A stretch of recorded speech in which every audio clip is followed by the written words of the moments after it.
Well, good morning. Today is the, the 8th day of July. No, it's the 9th day of July, excuse me. The purpose of the meeting is a Board of Equalization meeting. We have several appeals, and we have some tax exemptions and some qualified investment exemptions and a number of items. All three commissioners are present. Are there any changes to the agenda, Mr. Clerk? No, sir. No changes to the agenda. All right. The first item we'll take up is item 1, which is Faith Evangelical Church. So if we could get, is there anyone here for Faith Evangelical?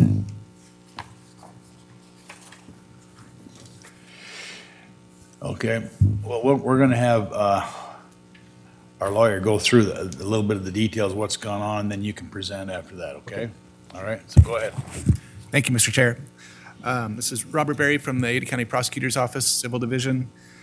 Today, before the board is of equalization is an appeal on two parcels, R777-772750 and R79232-60010 for property that's located at 219 and 301 Roosevelt Street in Boise, Idaho.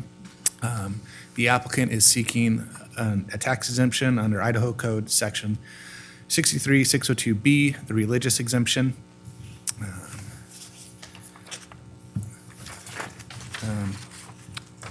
Based upon the current status of the appeal, there really is no issue as to whether or not the applicant is a religious entity, whether or not the property is owned by the church. Really, today's focus on appeal is use of the property by the church. To date, the board hasn't really received any documentation to support the claimed use of the church. So today's hearing should focus on how the church is using the property to determine whether or not it qualifies for the exemption. Okay, any questions from the board? Go ahead. Can you just summarize the specific property, what's currently on there now? You know, this is a church, is it a church building, is it athletic fields? Do you want to just summarize what the property is? Yeah, yes, Mr. Chair, Commissioner Davidson. The property, which is located on Roosevelt Street, is it's a building with about an acre-sized field in the background and a parking lot. This church has a separate property located on Eustick Road, which is where they conduct their worship services. To my knowledge, the building that is owned on Roosevelt Street is not used for worship services. In the past, it has been used as a school. It had received an exemption under 63602E when it was leased to a separate educational entity. That lease is no longer in play. And we haven't seen any new lease now under this current application. And so, again, I'm not quite certain how the property is being used as whether it's a worship place or an education school place. And so that's the focus of today's hearing is how is this property being used? Now, I would have a follow-up question, however, because I understand that an educational facility does not have to be owned by the organization receiving the exemption, and that's the only exemption in the law for where ownership is involved. Correct. Under 602E, it's just whether or not it's being used for educational purposes. But the applications here were not submitted under 602E. They were submitted under 602B. Okay. All right. Any other questions? So the general rule for religious exemptions is that any property owned by a church does have to be used as part of their religious mission. Is that correct? That's effectively it, yes. So that's why and usually if it's a church building where they're having church services, that's an easy call, but a lot of churches own separate properties and do different things there, but that has to be connected to their religious mission in order to get the exemption. Correct, Mr. Commissioner Davidson. All right, thank you. Okay. Go ahead, sir.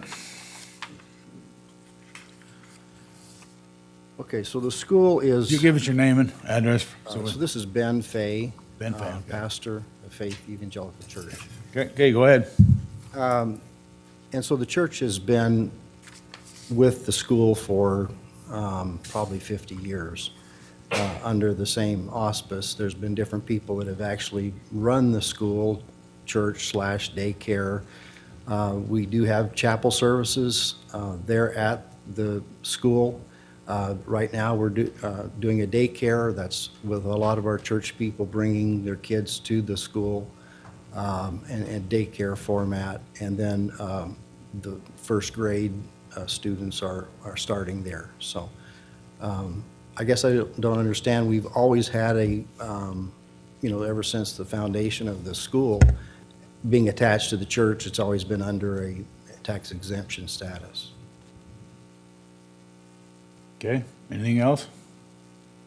I can just read from our manual, basically, it says we are organized as a church and school excessively for charitable and religious educational purposes within the meaning of the Section 501 in the Internal Revenue Service Code 1986 or the corresponding provisions of any future United States revenue law, including but not limited for such purposes the establish and maintaining of a worship building, maintaining the operation of church, schools, rescue mission, print shops, daycare centers, camps, nursing homes, and any other ministries that the church may be led of God to establish.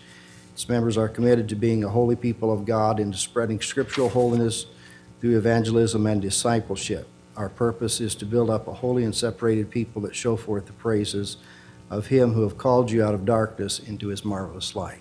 So the mission of our church has been to educate our children, and this is part of that mission. Okay. How does the use of the property differ from the Ustick property? Basically, it becomes the daycare center and educational center for our kids. So that's what it's used for? Yes. It's a daycare center? Daycare center and a educational center. We do some schooling there also. We graduated a girl this year from our school. Okay, Mr. Chair, go ahead. if you wouldn't mind just getting closer into the microphone when you talk so it picks it up for the record there. Talk about the educational side, how many students, how many hours per week are being dedicated to education, what kind of staff you have there, maybe just give some more details on all that. I can actually have our teacher give you a little bit more information if that's okay. Sure. Okay? I've had a school there for 16 years. In 2010, I started the school there, and we've had a school and preschool all that time. We graduated we haven't had it very big. I haven't had over 17 students at one time. I basically run the school, and we opened a daycare, and so to the daycare we had preschool, and so we just graduated 5 of those kids. So it's been an educational thing from the beginning. So I'm not sure what all we're supposed to say other than that. Well, how many students do you have? That was these Oh, questions. my students? Well, this year, probably counting the daycare, 20, around 20 kids. It's not very big. We had 5 in our preschool, and the rest were just daycare kids. And then during the daycare, we take them to chapel and have chapel services when we have a playground. We just run a school. Okay, any other questions? And so what grades do you teach besides preschool?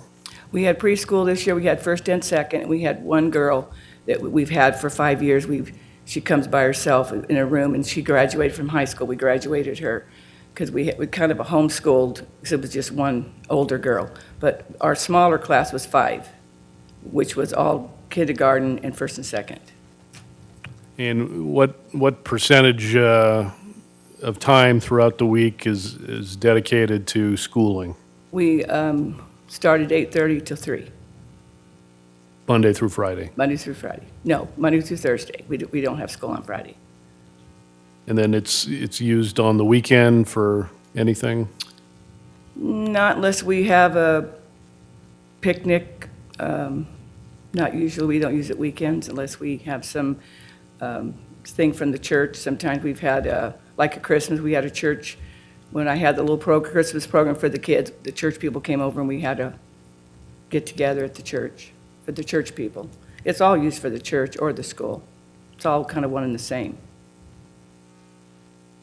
And did you receive anything from the county? And this is probably more for the pastor. You receive a request for more information from the county? Yes, we had our treasurer fill some of that out, but I just know there was a form, my son is the treasurer, and so he filled all the paperwork out, and I don't know what went wrong on that for us to be here. Is there, go ahead. Just as a follow-up to that, what's is it a separate entity? Is it part of the church? How many students? What's the tuition? You know, what shows that this is actually a school per se? Go ahead, answer those and then I'll. Well, the school is called Logan Christian Academy, and the sign is above the door, and it's been there for 16 years, the school, the name of that, inside the church.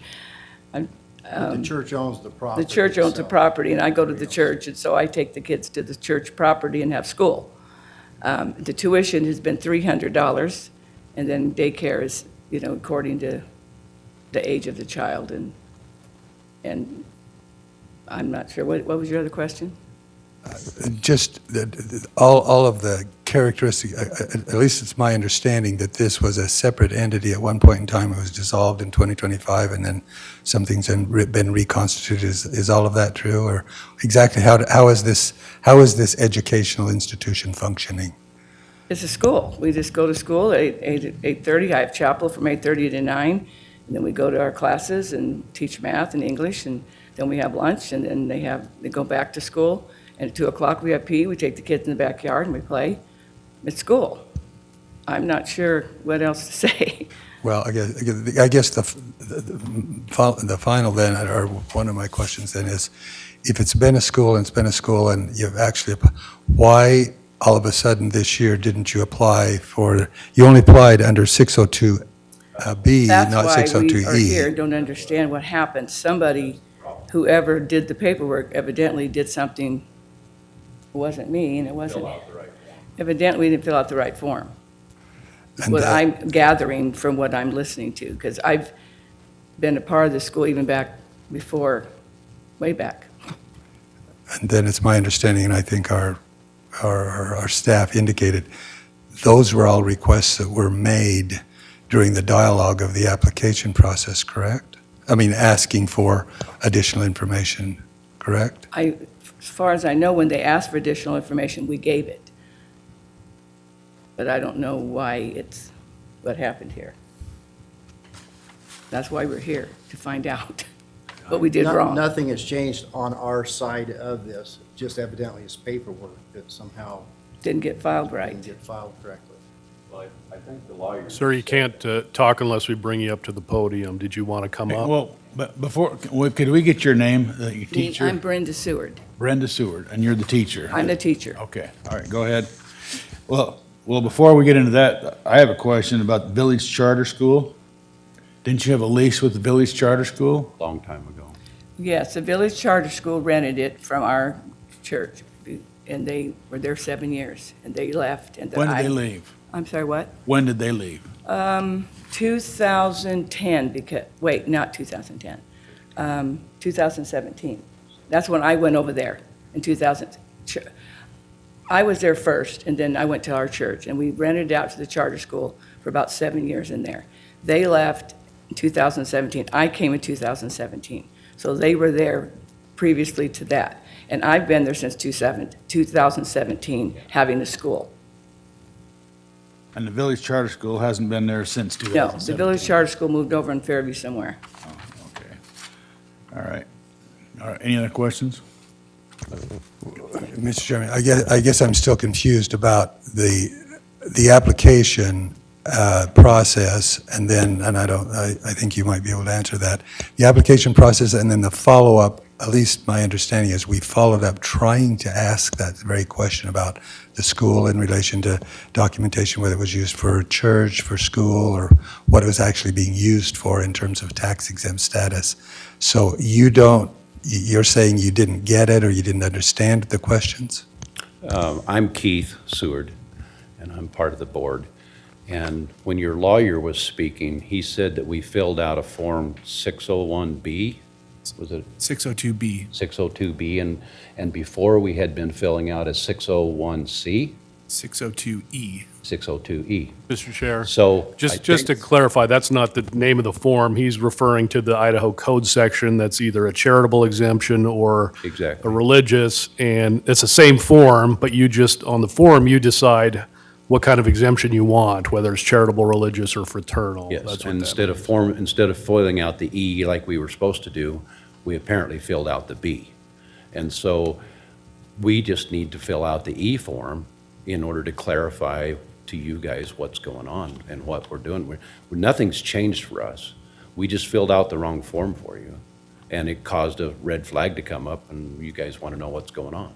Mr. Chair, And I get that. Yes, go ahead. does our staff attorney, does that sound accurate based on your review of this? Is that what happened? Mr. Chair, Commissioner Davidson, I'm not quite sure the process on how they filled it out. I wasn't there. I wasn't This there was conducted this year. This is part of the Ada County's, the board's 10-year audit policy for review of applications. So that's why a long form application was submitted. And for whatever reason, they elected to file it under 602B. Yep. And I think if you went back in history and saw what we've been filling out before, we just got the wrong form. We just filled out the wrong form.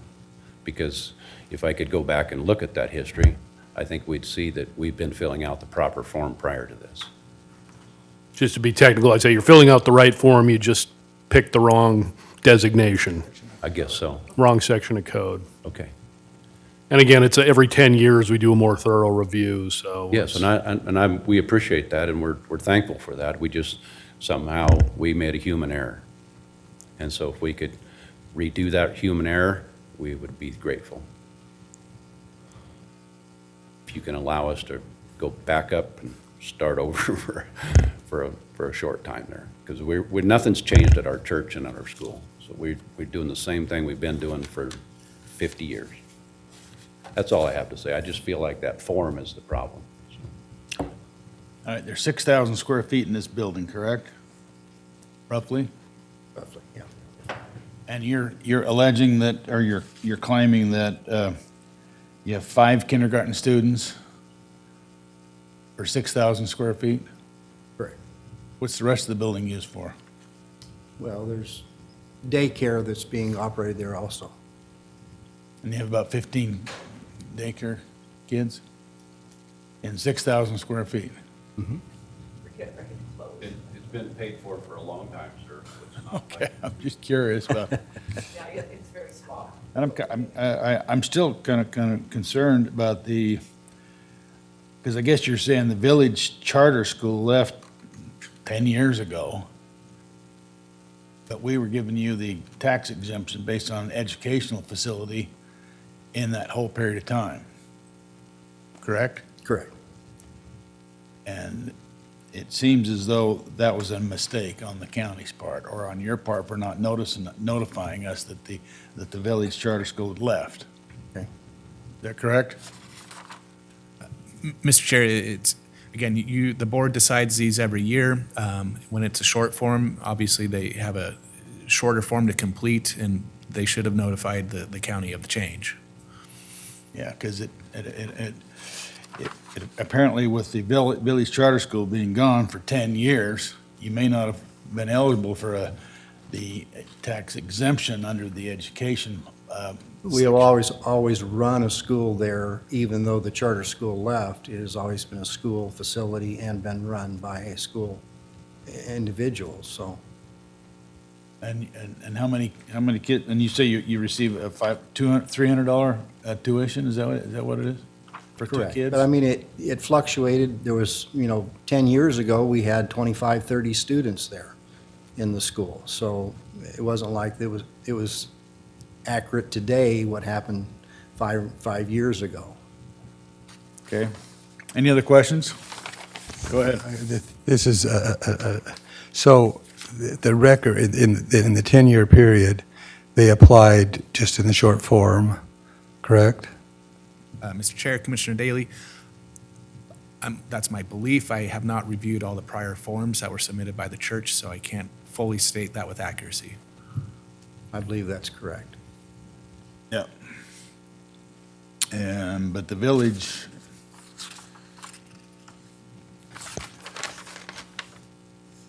charter school has been gone since 2016, is that what you're saying? I believe it's 2016. And you just had a small portion of the building has been devoted to your school and a small daycare center. And do you charge market rates for your daycare center? Yes. Yes. Uh-huh. Market rates. Okay. Mr. Chairman? Okay, yeah, go ahead. So what is the, as the chairman was saying, it's a large building, so what is the remainder of the building used for then? He said, It is a very big building, you're right. And I had a small school, and our church allowed me to take my little 17 kids over there. One of the rooms is a library with a piano, we have music. Another room is a playroom, so when it's bad weather, they can go in there and play. Another room is education. Another room is a big room where if we have a Christmas party, we have tables and chairs. It's a multi-purpose room for chapel. We have a kitchen where we have lunch. Yes, we are very fortunate because we have such a big building and a very nice playground. And the plan was, of course, to get staff and to build the school. It just didn't happen. We didn't advertise, I wasn't there to have a huge school. I was there to get our kids through, and the church allowed me to be there to have the school. We weren't there to make any money. We didn't make any. And so I know it's a big building, and people say, what in the world are you doing down there? Well, it's just the way it went. Our church owned it. Why not use it? So I've been down there, and now I'm going to be 70 on my birthday. We're getting ready to change ways, and maybe we might end up selling it. We might end up renting it. We haven't gotten that far. But right now, we've had school. And my plan was to get my grandson through, and he'll be 8. So that's what we've been doing for the last few years, and a very big school, very blessed to have it. And I know it sounds crazy to have that kind of a building for 20 kids, but our stand was one soul's worth the whole world, and we just help 1 or 2, we're doing our job. So I don't know if that answers any of your questions about the Any other questions from the huge board? building and how I used it. Okay, any other questions from the board? Any other questions? Okay, thank you. Okay, thank you. Are any questions of our staff before we proceed? I guess just clarification of the process that we use. So we have, every year they have to file, correct? Correct. Every year, Every tax, if they want, any entity that wants tax exempt status. Mr. Chair, Commissioner Daly, yes, every entity applying for a tax exemption has to apply for it every year. And we do that every year in a short form, every 10 years on a long form. Mr. Chair, Commissioner Daly, correct. And on the short form, one of the questions is, as I recall, because I don't have it in front of me, is, has anything changed, correct? Or some similar language. I believe so. In other words, we'll give it to you if things are basically the same as if they've always been, then we'll give it. That's our valuation. And then on the 10th year, we say, okay, we want to have a detailed review of financial status and other things, correct? Mr. Chair, Commissioner Daly, correct. Well, I think that we should insert here that if there's a change in the property, as they're supposed to notify us, we can ask for a long form then, too. We don't wait till 10 years for that. Mr. Chair, correct. When ownership changes, obviously, we'll request a Or long change form in application. use. Yeah, or change in use. Okay, yeah. Okay. So is it on the long form that the change of use is, or is it No, on that's the on the short form? That's on the short form. It's on the short form. Is there a change in use? That's all we need to know is there a change in use Yes. on the short form? So, So you're saying that if the village charter school was there and they were teaching school and they left and then our church comes and teaches school, that's a change, or if we're still teaching school? well, I guess that would be up to a legal determination, but Yes. But it would seem that if the county had granted the educational exemption based on the village being there and not a religious exemption, that's a change.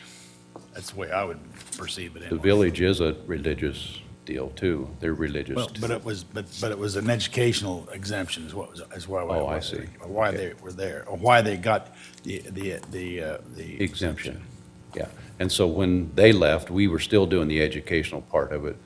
So I don't see the change, I don't see if there would be a change there, but maybe there is a change because of renting it to the school versus us doing as a church ourselves.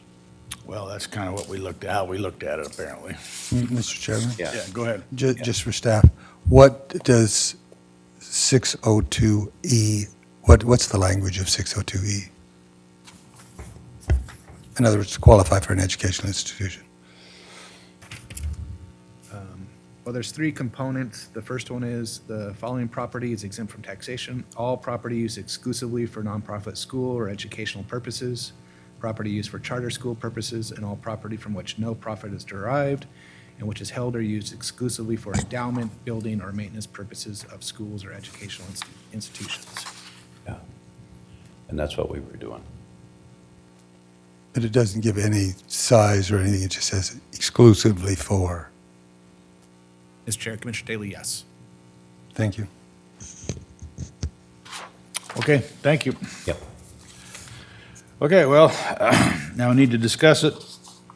'Cause it seems as though the one thing that has been clarified is they've been using this as they're currently using it for the last 8 or 9 years, which is a small portion of the building, correct? Or that's what it seems as though. And so then the question before us is, do we grant a religious exemption for the entire building or just for the portion that they're using it? I guess that would be a question we should ask. Yeah. So, I have a question then. If you're doing that in that particular deal, there is no size of a building that says it has to be a certain size to have education in.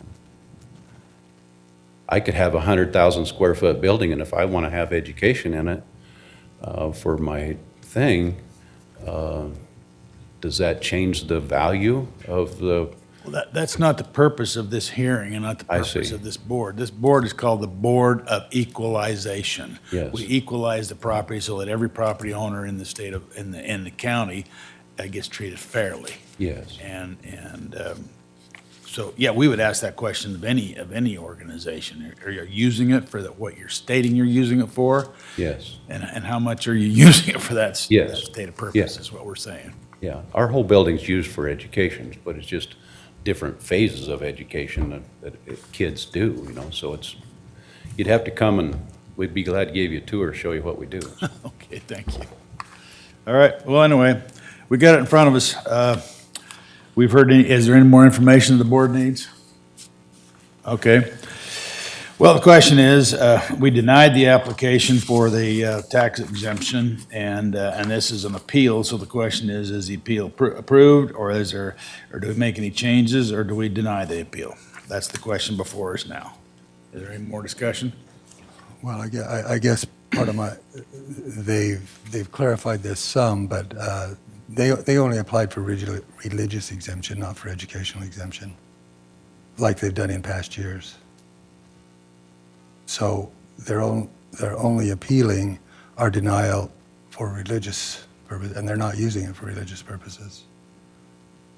But that's what we denied it in the first place. That's my understanding anyway, correct? Mr. Chair, Commissioner Daley, correct. Chair. Yeah. I mean, I would say based on the testimony I've heard, it's being used for both religious and educational purposes and could probably qualify under both of those. The pastor read from the church manual, the religious mission, which includes the activities that are going on in the property under appeal. So to me, I would say whether or not they applied for it, I'd say it does qualify under both. That's what the evidence seems to indicate. I can't say that the size of the building has any bearing on this. any other part of the building is not being used for any other purpose. So if they had some profit-making venture, you know, a Starbucks or something in some portion of the building, then you could say, well, they're not using the whole building for the religious or educational purpose. But it sounds from the evidence that the entire building, as big as it is, being used for both religious and educational purposes and not any other use. So to me, that leans towards granting the appeal. Did you make a motion? I'll go ahead and make a motion that the Board of Commissioners, sitting as the Board of Equalization, grant the appeal under case R 7777772750, R 7923260010, and find that the properties qualify under both the religious and educational exemption. Notwithstanding the fact that a education exemption wasn't even applied for, was it? Mr. Chair, no, it was not applied for. This is just applied for a religious exemption. Yes. Okay.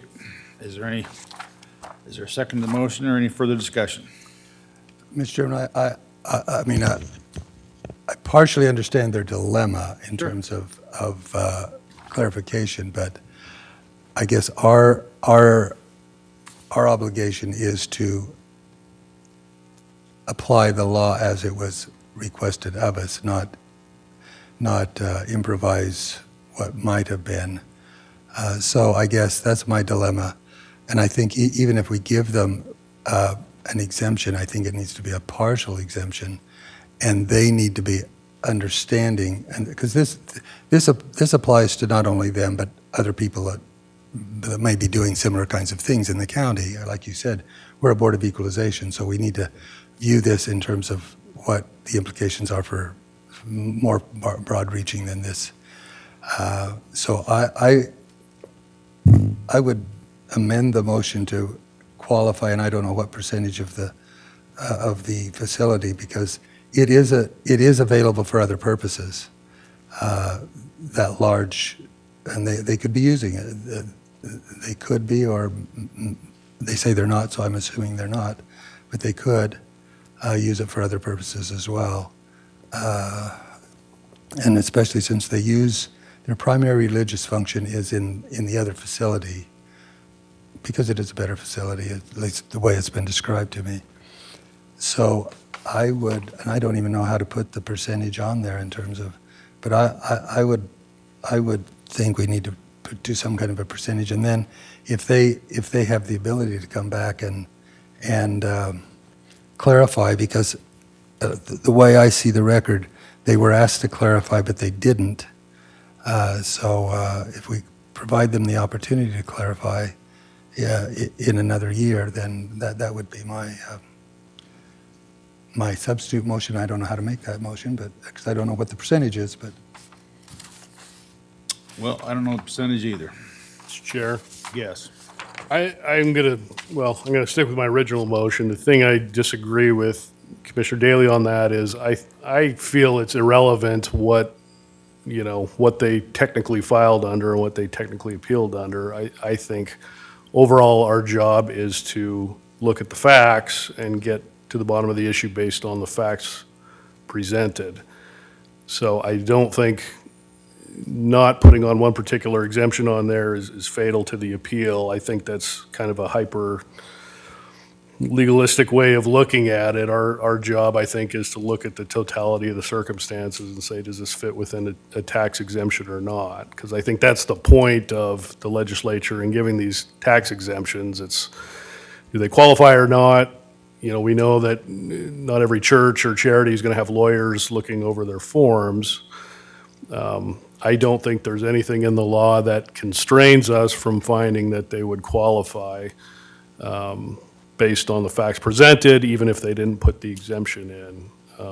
If your feeling is we are constrained by law from granting this, then I would request we get a legal opinion on that. But from everything I know about this process, we have the power and the ability to find it qualifies for an exemption, even if they didn't specifically list the exemption.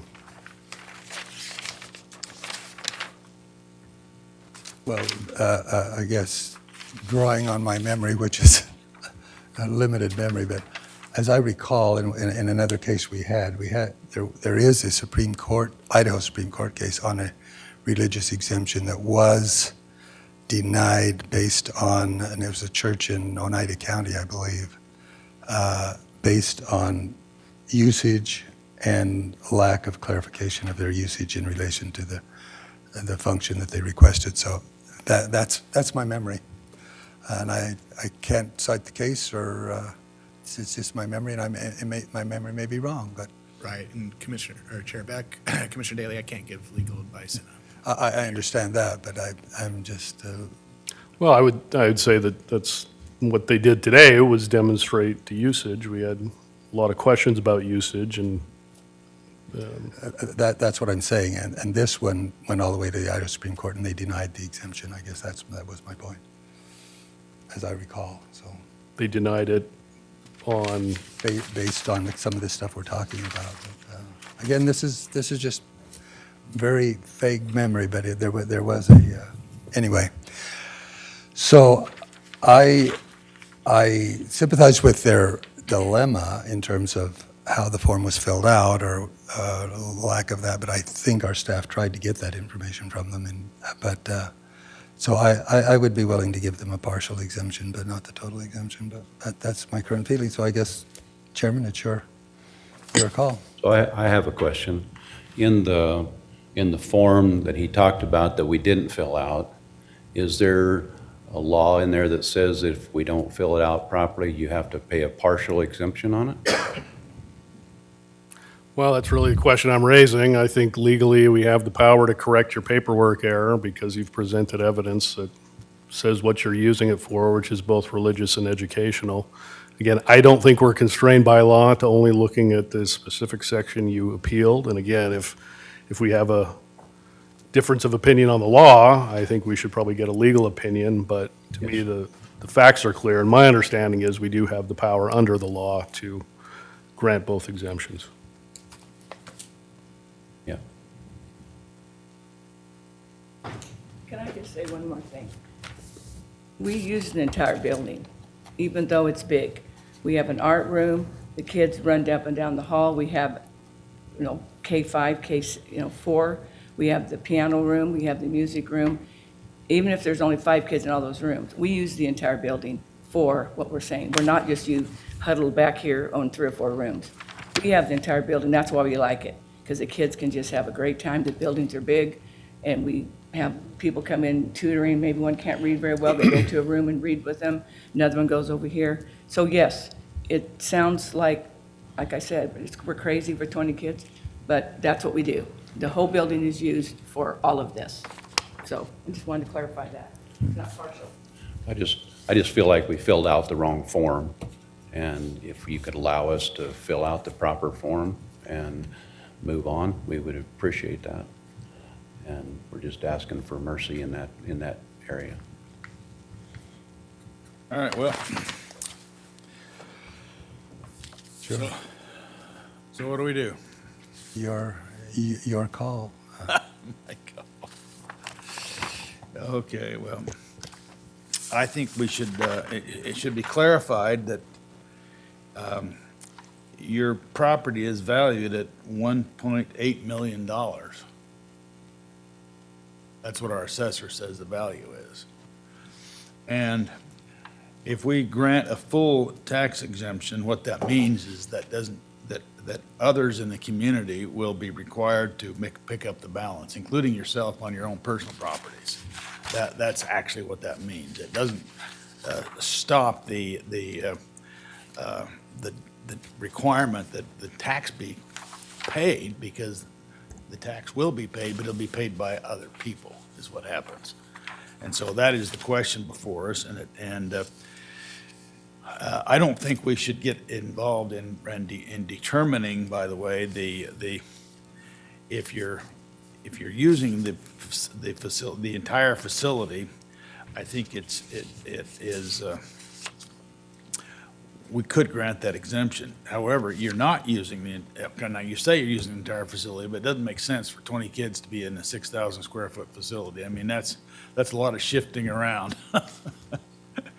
And there is a value there, and I would guess, based on the assessment, that the bigger part of the value is in the property itself. And the smaller part of it is in the improvement. It's got a 932,000 value for the improvement and 935 just for the property itself. So, Can't hear you very good. what's that? We can't hear you very good. Oh, I'm sorry. I thought I'm talking about the valuation. The valuation is you've got more value in the property than on the land, or close to the same value. And so, if we could arrive at a smaller amount and give you a partial exemption, I think that's what you qualify for, is a partial exemption. But we just need to determine what that partial exemption would be. I know that Commissioner Daley has agreed on that, but he hadn't come up with it. I think a small portion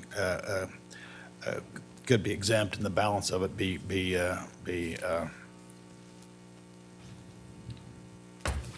Go ahead. no, I'm through. I would just like for your lawyer to read one more time where it talks about that partial exemption. If we fill out the wrong form, that you have the right to give us a partial exemption. Where does that say that in this law? Well, he's not going to be able to give us legal advice in an open public setting, so that's, Say that again? he can't give us legal advice in an open public session. Legal advice has to be in a private setting. Our lawyers don't give us legal advice publicly. So, we can ask him to read a section of the code if he wants. If you want to read the section of the code, that'd be fine, but we'll have to make that. I guess that's what I was asking for, the code. But we have where- to evaluate it, Yeah, not him. He can. yeah, I wouldn't care. If you want to read that section of the code, go ahead. Well, I guess a couple things. One thing, a couple options that you have right now. You know, you could table it. We could look into the legalities of the issues that have been raised here. Give us time, give my office time to look at it. Another is, you know, you could approve it this year and then request further review, a detailed review next year. But at present, I can't give you advice really on Right. Yeah. statutes. Well, we're not asking you to give us legal advice, but if you No. just read the statute, maybe. So, Yeah.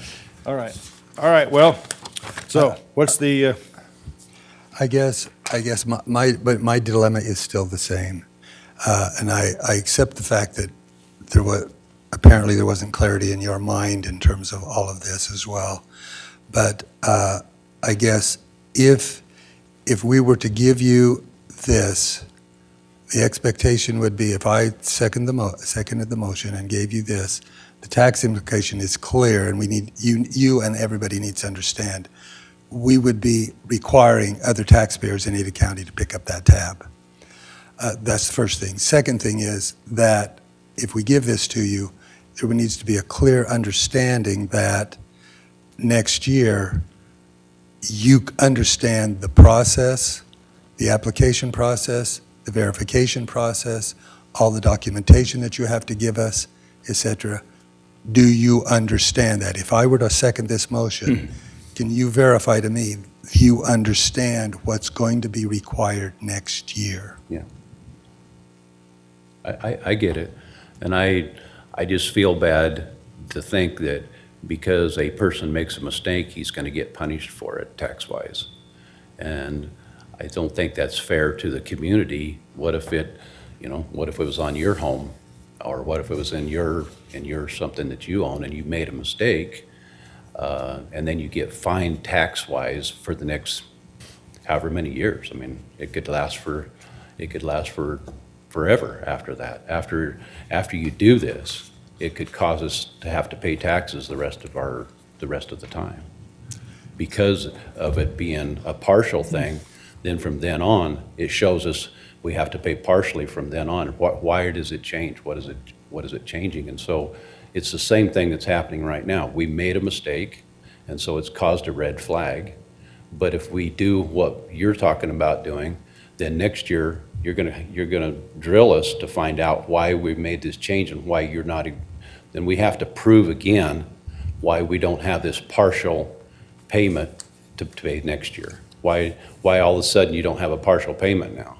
Mr. Because Chairman. you start paying taxes, and then after a while, it becomes more and more and more. And that's the idea behind taxes, is to pay more taxes year after year.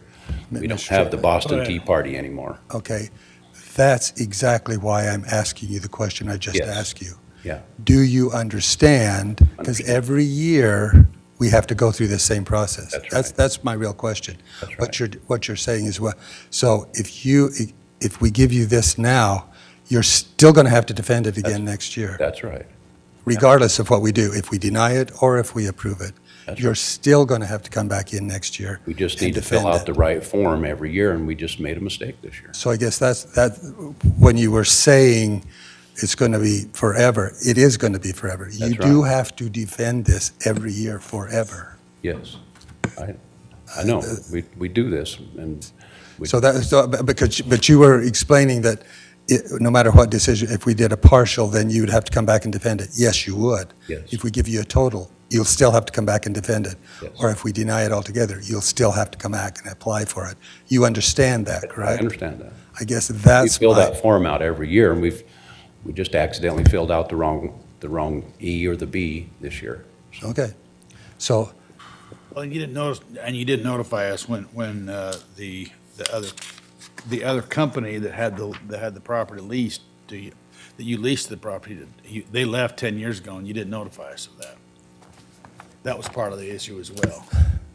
because again, Mr. Because Chairman, it's still an educational thing, I guess that maybe that's where we made our mistake, it was, they're doing it educational, and then we, as a church, are still doing it as an educational, and it's a, All right, well, we beat this around quite a bit. yeah, we beat it up Just quite a bit, but just- I just don't want to get started paying taxes and then figure out how to have to not pay taxes as a church. Mr. Chairman. Once you get started, chaos comes from there. Thank you. Go ahead. I think Ryan has it, but I have one more comment, but I think he has one as well. Go ahead. Did you want to say something? No, go ahead. I guess the religious exemption, well, all the exemptions actually are in the code under the law, and they're for legitimate purposes. It's a good, and I agree. I agree with the legislature, quite frankly. Religious exemptions are good, but that's not the issue we're talking about here. It's in terms of what the information is that's provided to us, and that's how we have to make our decisions, on the information that's provided to us, not giving a hypothetical of what may or may not be. That's not in our purview. So that's why I was just cautioning you, and quite frankly, anybody who's listening, that's what we have to have, because we're obligated to equalize the taxes, and absent information, we can't do that. So, Mr. Chairman, I would second the motion with clear understanding what's moving forward. Okay, your motion's been seconded. Is there any further discussion? All right. So the motion is to approve the appeal. All right. All in favor, say aye. Aye. Aye. Motion carries.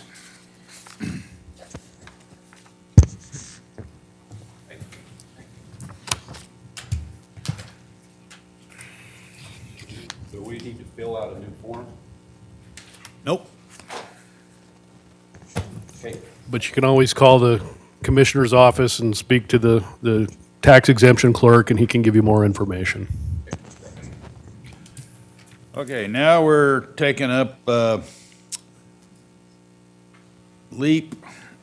We're gonna do all of them at the same time or separate them out? Probably separate them out. LEAP A, right? Yeah, I can take it away if you would like me to, All Commissioners. right, go ahead. That would be the three parcels, correct? Right. Yeah. You guys can sit at the table up front. There's a microphone there. Well, you could just make a motion right now to approve. Forget all the trouble. Are you All right, ready? go ahead. Okay. Okay. Good morning, Commissioners. This is a tax exemption appeal from Leap Charities. This specific one we're going to focus on first is commonly known as the Curtis condos. Those are parcel numbers RO8 R0888140130, R0888140500, R0888140580. These are three condos that have three tenants, two which receive voucher assistance. The residents are at a 30% AMI or below, and the Leap Charities is asking and requesting a charitable exemption under 603C. Okay, Sorry, 602C. all right. Go ahead. My name is Becca Mathias. I'm the operations manager at Leap Housing. For the past 6 years that I've worked at Leap, we've applied under 602C and 602GG for these units, and we have received exemption up until I believe it was last year. This year we were denied, it just says 602C, which I believe we meet all those requirements for the nonprofit entity, and then it doesn't say anything about 602GG, but we do, I believe, meet those requirements for the 55% being at 55% being at 30% AMI or below.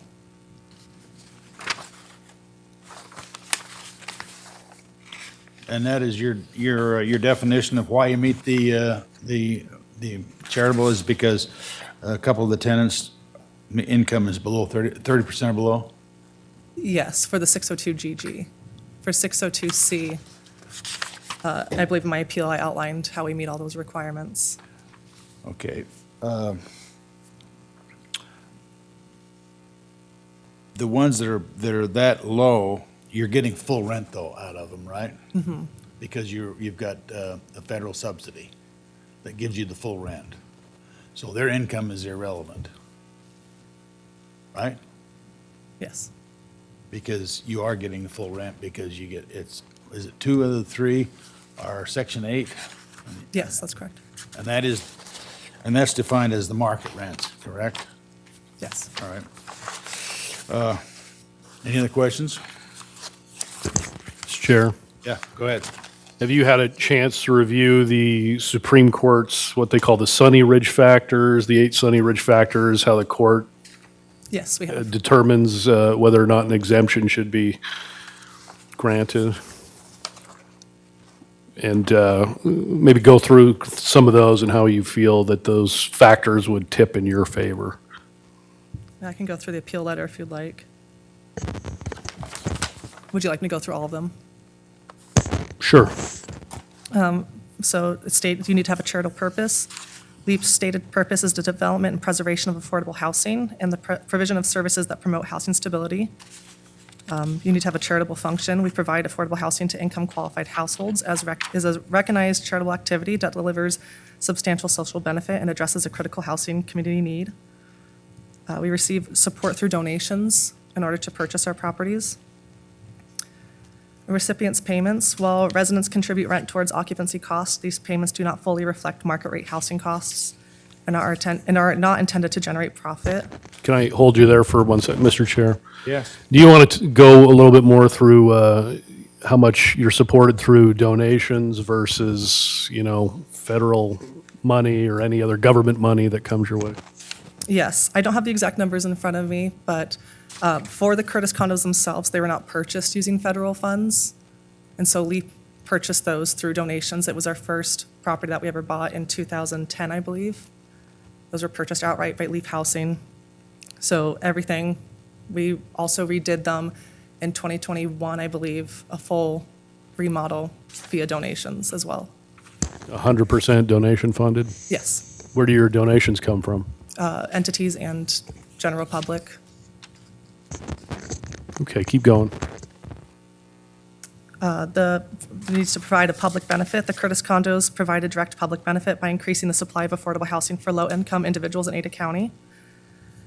There's an absence of profit motive. LEAP operates as a nonprofit charitable organization. It does not distribute profits to private individuals. There needs to be a disposition of assets upon dissolution. LEAP's governing documents require that upon dissolution, its assets be transferred only to another qualified charitable organization. And there needs to be needs-based assistance. Occupancy of the Curtis condos is restricted to households meeting income and program eligibility requirements that demonstrate a clear need for affordable housing.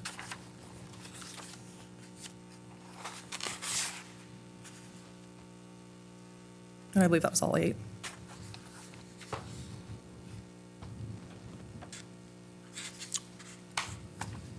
You got any more questions?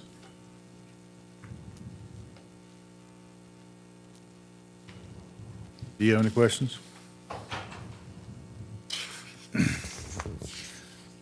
So what's the AMI of the residents? 2 of them are at 30%. I believe the other is, I believe at 60. I don't have the exact number in front of me currently. But 2 are for certain 30%. But that doesn't have any significance into the amount of rent you received. That's where I was going next, yes. Yes, since they receive vouchers. Yeah, because you're getting the full market rent from all 3 of the properties, correct? Yes. Yeah. And, yeah, okay. Yeah, they're getting all 3. Mr. Chair. Yes, go ahead. Talk about,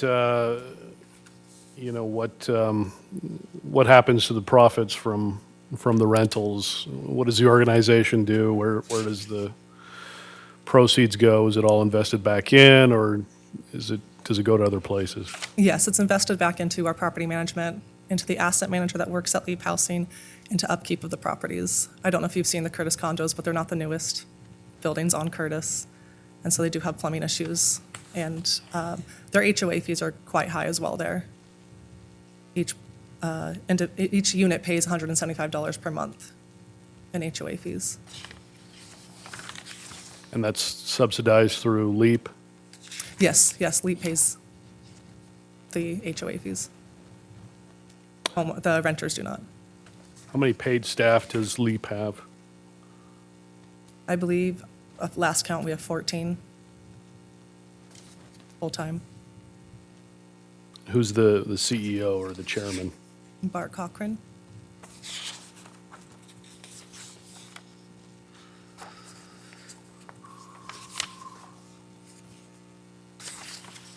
You know what his salary is by any chance? I don't know that off the top of my head, I'm sorry.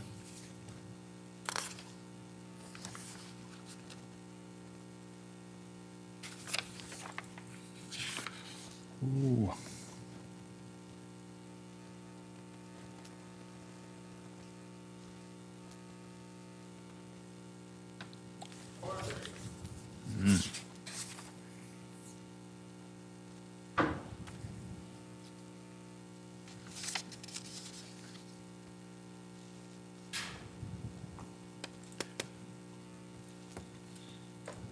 How would you define your public benefit that you create as a result of a tax exemption? We have 3 affordable units available for rent for families under 80% area median income. But you're getting market rate for them. Yes, through the vouchers, but directly from the renters, they're paying less than half the rent. Well, yeah, I know how Section 8 works. Yeah, but the owners of the property receive market rent. So without paying property taxes on the properties, because that's what we're talking about here, is you're paying property tax on those properties. If you don't pay the property taxes, that you would cut down quite a bit on your, I mean, you would increase your net income by quite a bit, substantially, right? So how would the public benefit from that increase in net profits? We'd be able to continue providing affordable housing. You don't already have a substantial net income? On those 3 units specifically, Well, we're looking at another one right after this, Organizationally. organizationally. I mean, the next ones are homeowners, so those are a little bit different, so I can't lump those into the rentals. Well, they are homeowners, there's no question about that, but your organization as a whole would, seems to me that you are supported by donations. Some of your income is donations. Yes. And you get, how much developer fees do you get? I don't have that number off the top of my head, I'm sorry. Okay. All right. Any other questions? Go ahead. I guess it relates to the, where all the revenue's coming from, and I guess organizationally, I guess the same thing as looking at organizationally at LEAP. That's where I think the chairman was going in terms of this. So it's how much the taxpayers have to give in terms of tax. Back to what we were talking about before. If you don't pay taxes, then somebody else pays it. And where the revenue is coming from that you're generating, government or whatever. So those are my, and no question, just as an editorial comment.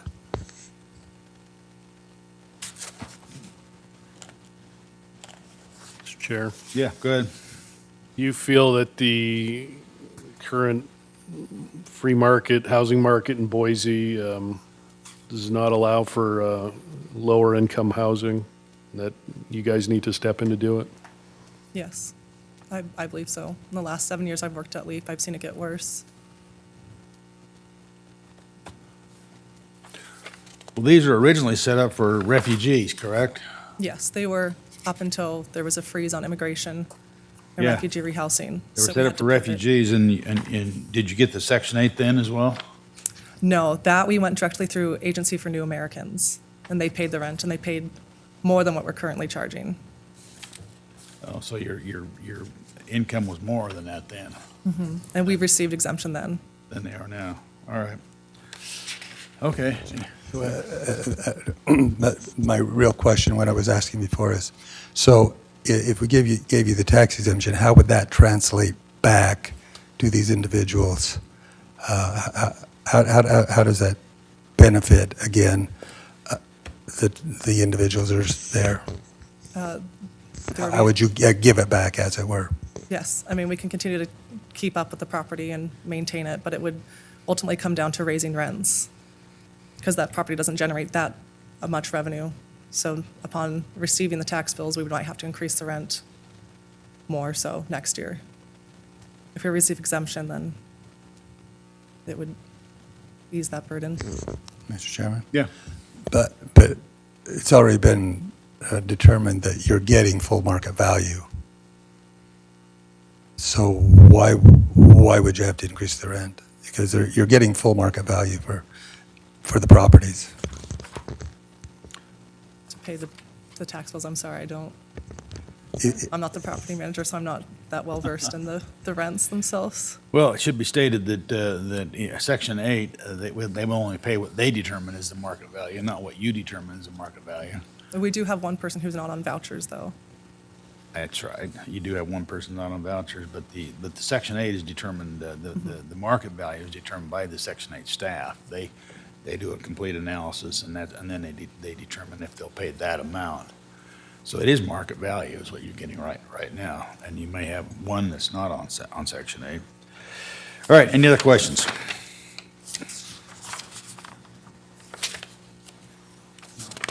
All right, you got any questions? Okay. You have anything you want to close out with? No, thank you. Okay, well, so we need to take this one up now.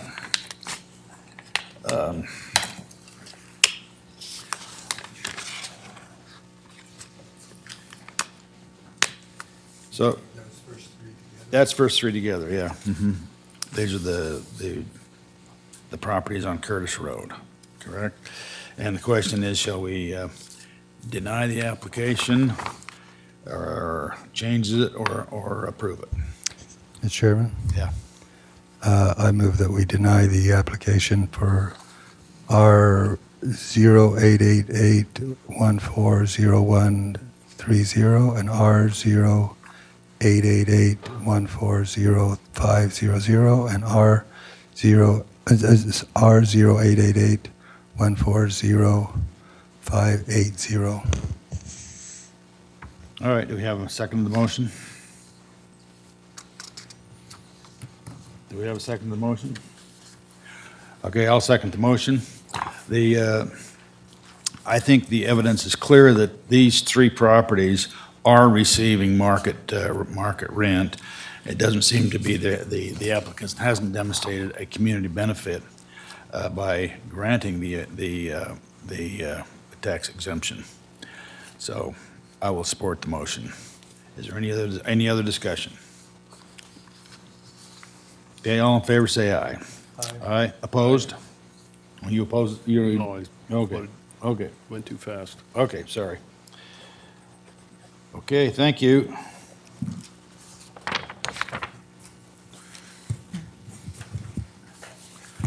Okay, now we'll take up the larger section.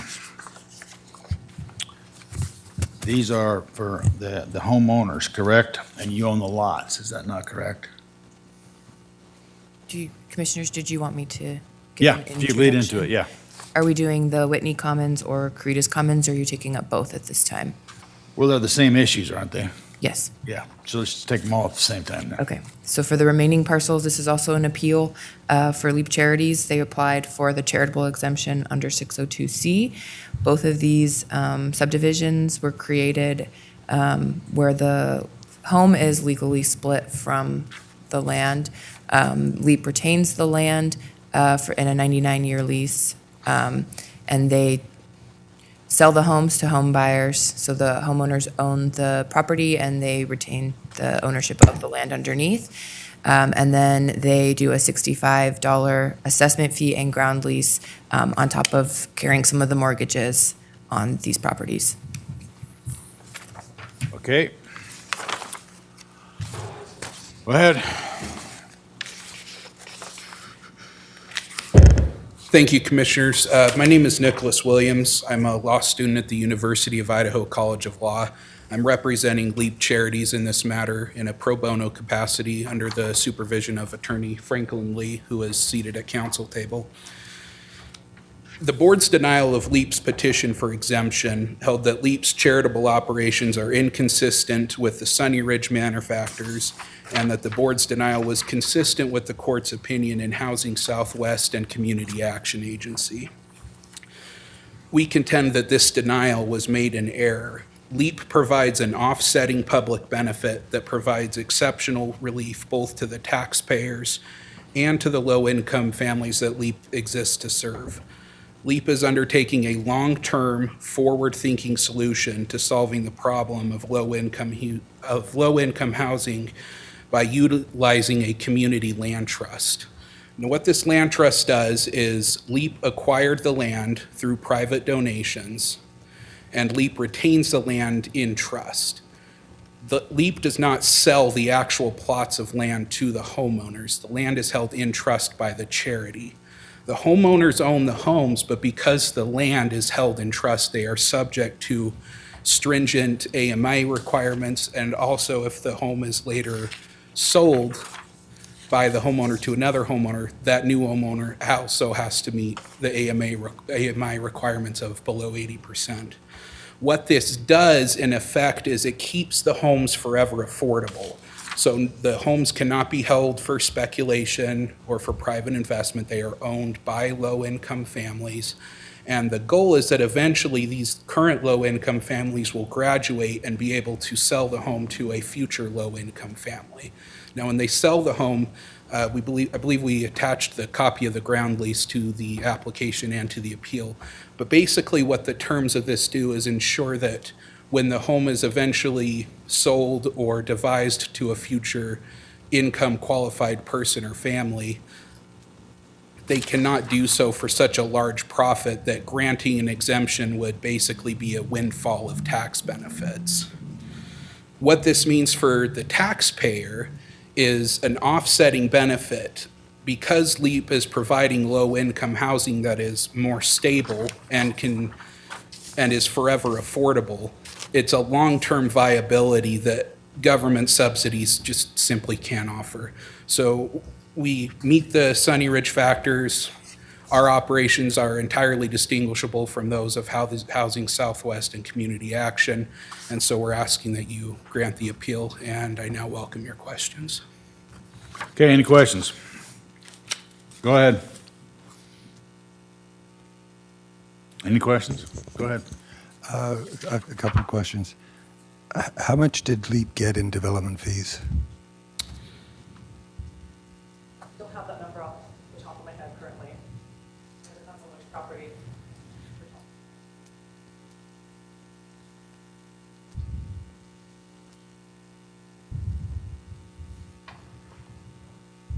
Mr. Chairman, Commissioner Daley, this is Frank Lee, Givens Pursley, Pro Bono Counsel. The developer fees that would have been received by a LEAP charity for this project are in compliance with the IRS rules and are not an excess benefit transaction. A developer fee needs to be paid by somebody, and LEAP received a developer fee in accordance with the applicable rules for its charitable status. Is that not 3%? I don't remember, Mr. Chairman, I don't remember the actual number, but I just remember reviewing it and concluding it was not an excess benefit transaction under the applicable rules. Okay. But it might have been 3%. How many of these properties are you sold them and you carry the mortgage on a lot of them? Mr. Chairman, again, some of the mortgages might be carried by LEAP in accordance with the rules that apply for charities that carry the mortgages. I don't remember the number. That number will change over time, over the life of the community housing, community land trust. There will probably be a time where none of the mortgages will be through the community land trust. The issue today is it's still very hard in today's environment to originate a conforming loan with the community land trust because it's such a new thing. And as anybody knows, financing drives the ownership-based model of community land trusts. And as with other charities, at the moment, originating through LEAP is a much easier way. The golden ring is for them for conforming financiers to be entirely comfortable with this model so they can get a loan originated from Wells Fargo just like anywhere else. We're not there yet. Go ahead. It's fine. What then are your foreclosure and default policies of LEAP in relation to what you were just describing? Our foreclosure? Foreclosure and default, in a default.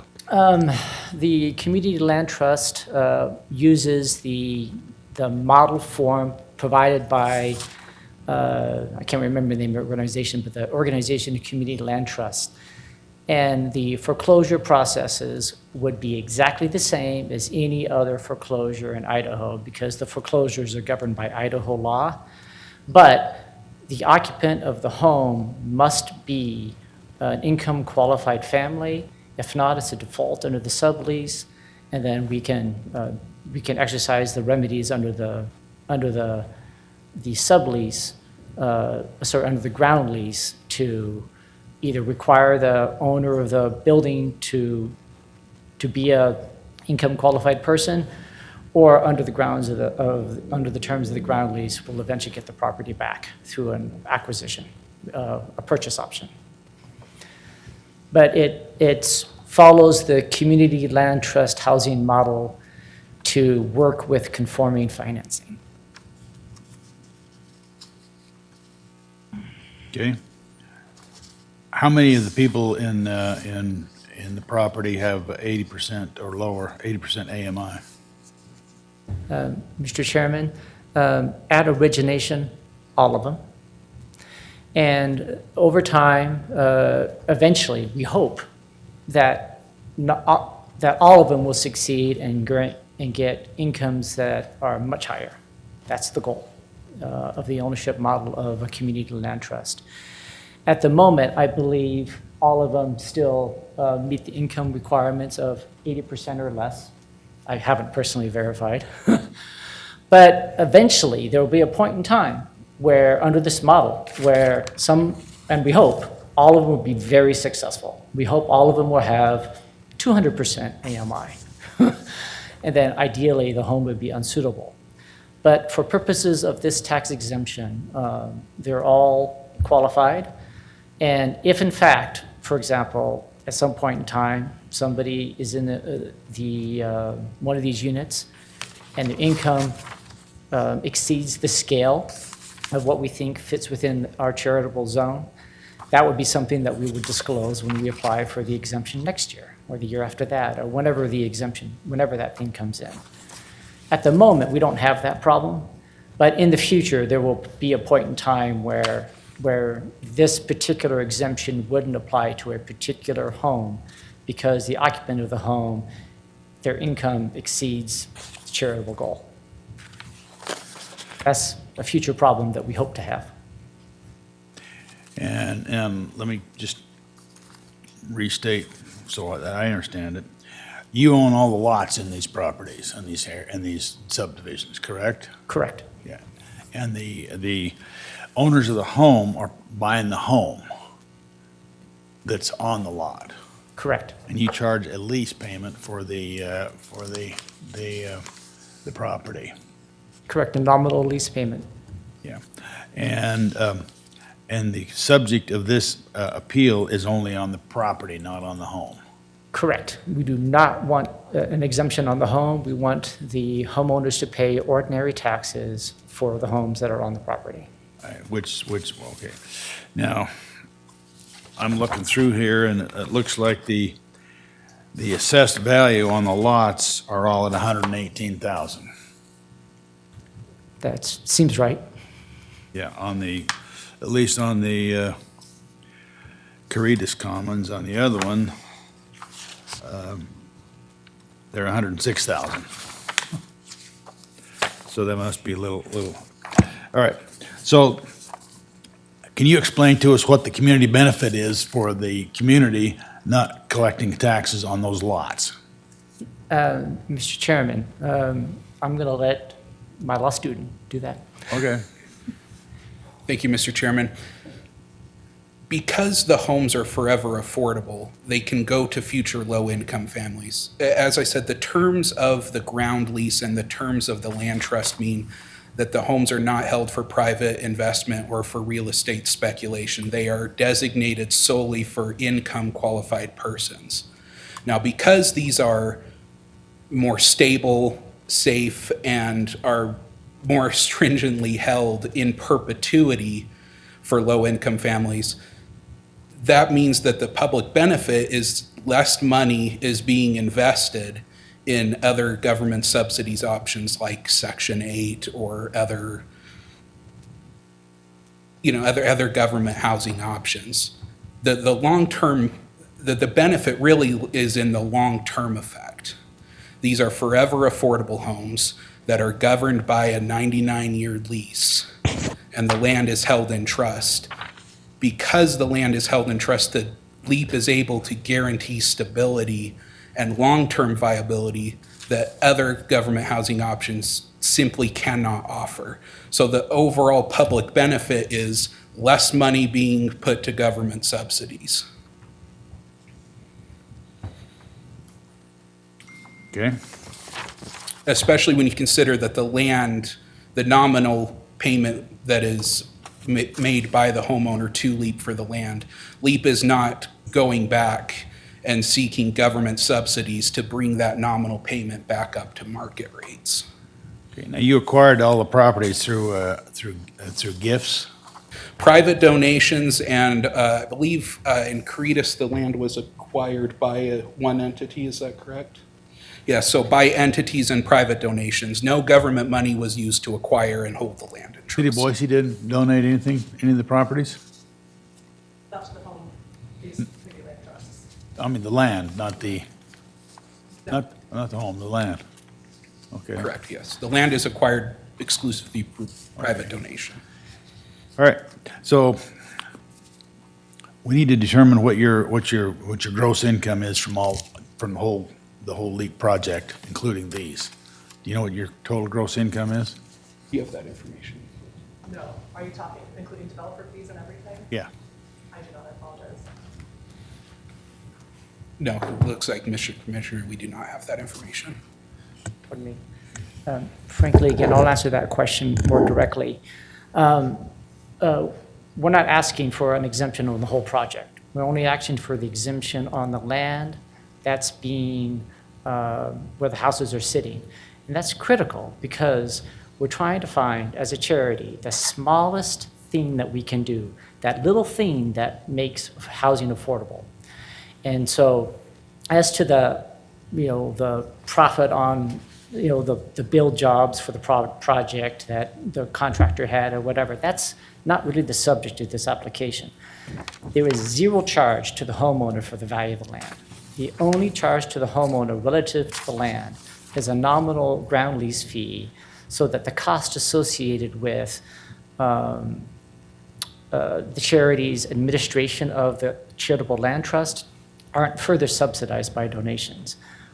In the land trust model, we want the homeowners to pay that nominal fee so that the project isn't continually subsidized through charitable dollars. The key subsidy is the private donations that acquired the land in the first place. And so there'll be private profit with contractors building homes. That's normal. And there'll be private profit for the entity that built the roads and the utilities. But for the exemption, this is very narrow, just the land, only the value of the land. And we only want that not to be taxable because that's the public trust charitable thing that makes the solution work. And that the only thing that's not being taxed is that charitable thing that the homeowners don't own, that allows us to guarantee that these homes are forever affordable within the charitable structure. Chair, Yeah, go ahead. is there any kind of property management done to, monitor the upkeep on the homes, anything like that? Mr. Chairman, Commissioner Davidson, the ground lease requires maintenance of the homes. And at the moment, that hasn't been a problem, so that burden is slight. Over time, that burden's going to increase. Homes age, they need to be updated. But at the moment, it's a de minimis burden. Question for staff, what's the history of these properties as far as previous exemptions go? Commissioner Davidson, I think prior to a couple years ago, they were receiving an exemption either under GG or under C for these properties. We did a bigger look at them a couple years ago in a 10-year audit and determined that the board determined that they didn't think they met the exemption anymore. Okay. Any other questions? So I guess last year you didn't have the exemption, correct? I believe so. That was Yeah, the correct. first year, yeah. What's that? We had received exemptions up until last year. So last year you didn't have the exemption. So how did you get by with not having the exemption? Mr. Chairman, the ground lease is clear. If an exemption is not granted for any reasons, the homeowners pay the applicable taxes, not the charity. So either way, it doesn't affect you that much, right? Mr. Chairman, it makes the affordability model that much more difficult. Right. Yeah. And so how much did you increase the ground lease because you didn't get a tax exemption last year? Mr. Chairman, the ground lease provides that the taxes as they applied are just pass-through expense. So whatever the taxes that would have been applied, Oh, how much were they? Mr. Chairman, I actually don't know. I believe they range between 1,100 to 1,300 per homeowner, depending on the parcel of land. Yeah. $1,100? That was Caritas. What's that? That was at Caritas. Whitney might have been a little bit less. Well, Caritas is 118,000, so that would be, how much a month would that be? And you just passed this through did you lose any homes as a result? Mr. Chairman, no.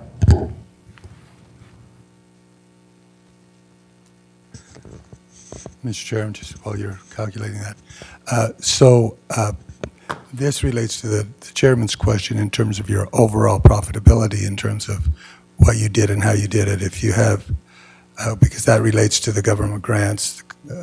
So did you answer the question in terms of your amount, your profitability versus income versus government versus contributions, that whole delta? Well, Mr. Chairman, there is no profit. The land was donated to the charity, and there is no charge to the homeowners for the value of the land. The only charge to the homeowners with respect to the land is a nominal ground lease fee to cover the administrative cost of managing the project. I think it's $35 a month. So it's minimal, and that money goes into a fund, and it's only spent on that particular project. So it's not, that number will vary over time. It will go lower if the costs are lower, it'll go higher if the costs are higher. That's solely to create a cost-neutral environment so that the project is not subsidized by future donors to the charity.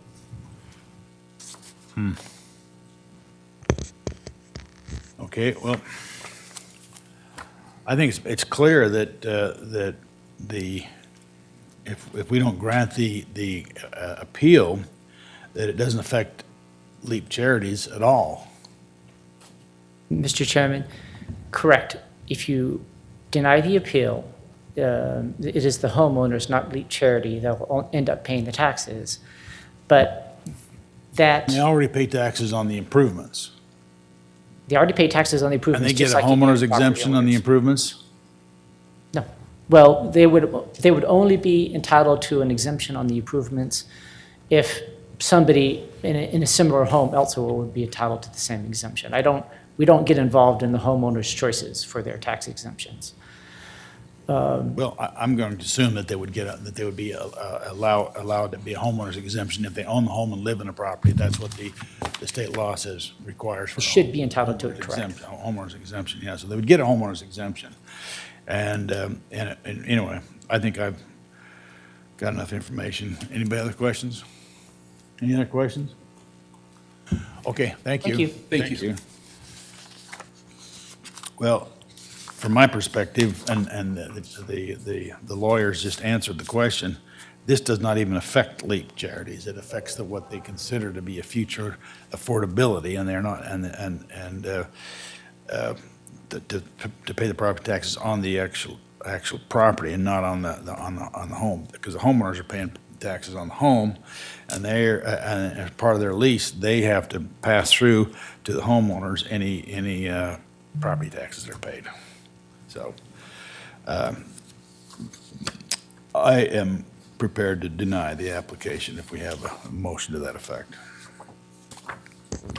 Mr. Chairman, I think you've given a good analysis of the situation as well, so I would agree with you in terms of that. So this is item B on the agenda, correct? Well, we're considering both at the same time. B and C? Yeah. Okay. Yeah. So Yeah, B and C, because one of them is Caritas and the other one is. that's right, that's right. We were asking questions in relation to both of them, yes. Right, Steve, yeah, okay. So, So do I have to read all of those numbers or just you refer just to say them?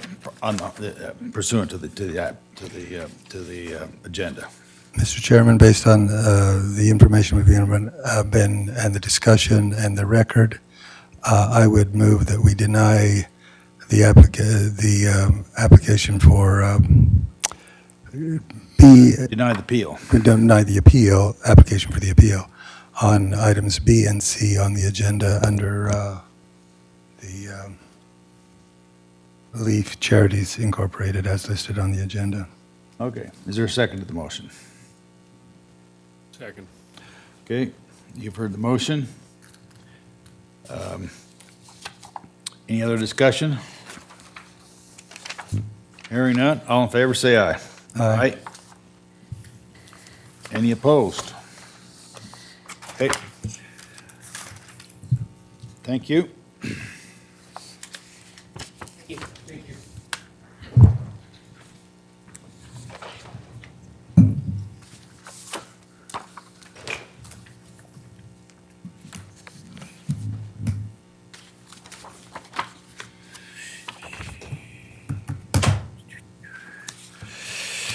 Okay, we're moving along. We have, next item is Lifeways Incorporated. Okay, if you could give us just an update on Lifeways, and then we'll have the applicant make a presentation as well. Go ahead.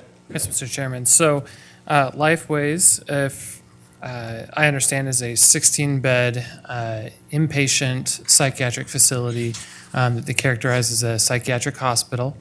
It has received the hospital exemption in the past. There was a change to the statute that required further analysis of the hospital exemptions, and under the current understanding of the statute and the definitions is how it is analyzed this year. My understanding is that it is an Oregon company that operates facilities mostly in Oregon and one in Ada County, if I'm understanding correctly. And that's essentially the background from a factual perspective.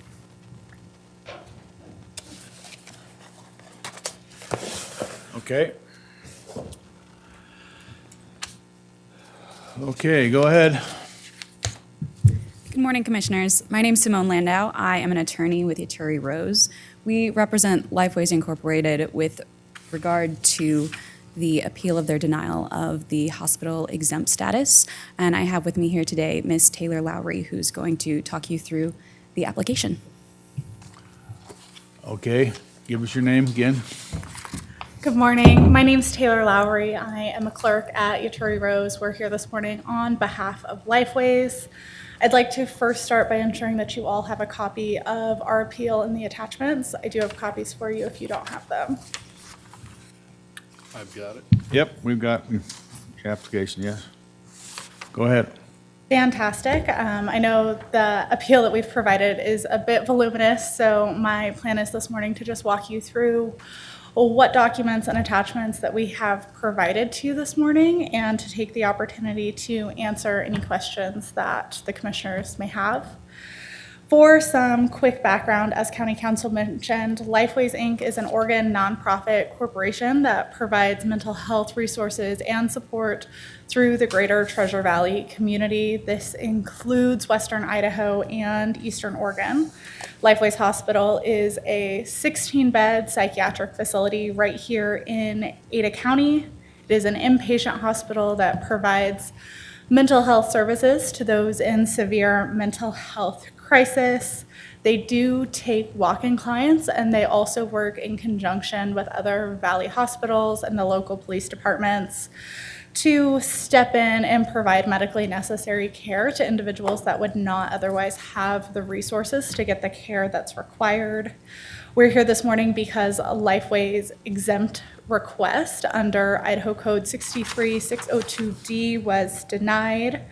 We are grateful for your time and the opportunity to further explain and make a showing about how Lifeways Hospital is a qualifying hospital under the amended statute that went into effect this year. The first and key requirement here is that the hospital is owned and that the parcel is owned by a qualifying hospital. The state statute refers out to the Social Security definition for its explanation of a hospital. More generally, we know hospitals tend to refer to medical institutions that are providing care for the physical body, but the Social Security Act also identifies that psychiatric hospitals can be qualified hospitals. The case law and federal regulations suggest the main difference between medical hospitals and psychiatric hospitals is in the nature of the care they're providing to their patients and not in the status of the hospital itself.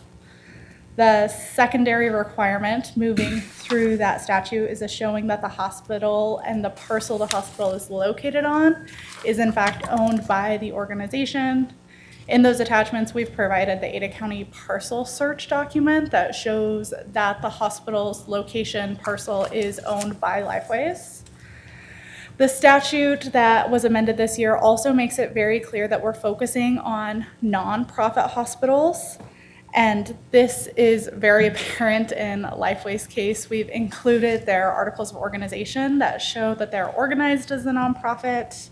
We also have included a letter from the IRS notating the 501c3 status for federal purposes, and have attached the corresponding Schedule H for hospitals on the information return, which is the Form 990 for tax-exempt organizations. That brings us to subsection 3D, which is, I think, where some information might have not been most clearly presented for you guys. The requirement is that the hospital is either a critical access hospital as designated for the Centers for Medicaid and Medicare Services, or that they meet these 5 enumerated factors that go towards supporting a couple of key policy goals of the legislature. Luckily for us, Lifeways does meet those policy goals. So the first goal of these 5 sub-factors was to ensure that the hospital is substantially impacting and providing a necessary service to its local community. This is outlined in prongs 1 and 5, which ask for a community benefit report and a community needs analysis. These documents are provided in the attachments, and it becomes very self-evident that Lifeways is a hospital that's providing an essential service that's not otherwise adequately taken care of in this community. And then the second policy goal there is basically to ensure that the hospital is providing reasonable financial assistance and providing assistance in a fair and representative way, the goal of which being balancing the mental health and the physical treatment that the individual requires with whatever financial resources that individual may have to pay for those services.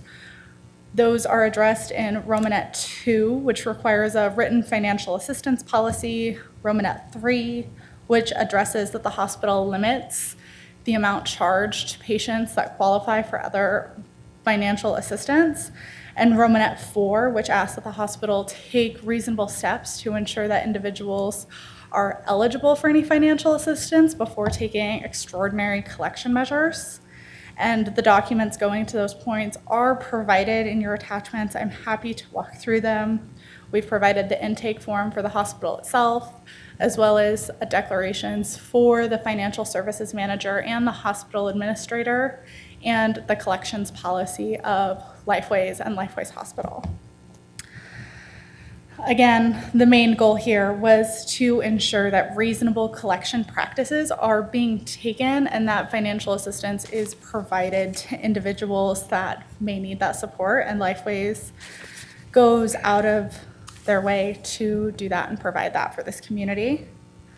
Do any of you have questions that I can help answer or clarify to any of these points? Well, I'd have a couple questions. You Yeah. you indicated that you had provided the community benefit analysis. I don't recall seeing that. So the community benefit analysis is a new requirement that went into effect this year, is my understanding. And my understanding is that report is to be filed with this board annually. We have provided in our attachments the community needs report, which assesses what the need for this hospital is in the community, as well as the financial auditor statement, which speaks to some of the information and how funds, not only from this hospital, but as the corporation and the nonprofit as a whole, is being funneled back into these communities. And we would seek the board's guidance on what else you would like to see in those community benefits reports, so we can ensure that they're filed annually with you and up to the information that you are looking for in those reports. Well, so you didn't do the community benefit report then, in other words? Our understanding was that the community benefit report was to be filed by December 31st of the year which the exemption was to be granted. Right. And we do not have that report finalized, so we do believe there's sufficient documentation showing that the hospital is providing a community benefit. And we're confident that we can comply with whatever further information that you would like in the annual report at the time that it's due to be filed. Okay, go ahead. Mr. Chair, Yes, go ahead. just to follow up on that, are you able to speak generally to community benefit? Yes, I would be happy to. So, as I mentioned, Lifeways very small psychiatric hospital, but it is providing a service in this valley that is not otherwise maintained. So I think the best demonstration of this is viewing how the hospital takes patients into its inpatient care. Obviously, there's a walk-in function, and clients can come in when they realize that they may be entering into what we'll call a severe mental health episode or a crisis. But this hospital also works with the other Valley hospitals, such as St. Luke's and St. Alphonsus, and the local police departments. So when they get messages or receive calls from either these hospitals or these police departments about individuals who may be experiencing a bipolar or a schizophrenic episode, the hospitals that we have here in the Valley are not designed to provide that specific sort of treatment and to kind of get those patients restarted on their medications and back into a stable position. So this hospital provides that benefit by giving those individuals a place and a resource to go. They get that care first. And then obviously the policy goals of keeping the financial end are addressed after the fact, because the hospital's main priority is ensuring that these patients are taken care of and that they get these people well, and then they can make assessments on whether there's private insurance or federal Medicaid, Medicare funding that's eligible, or if this is an individual who qualifies for some or other sort of assistance. Mr. Chairman. Yeah, go ahead.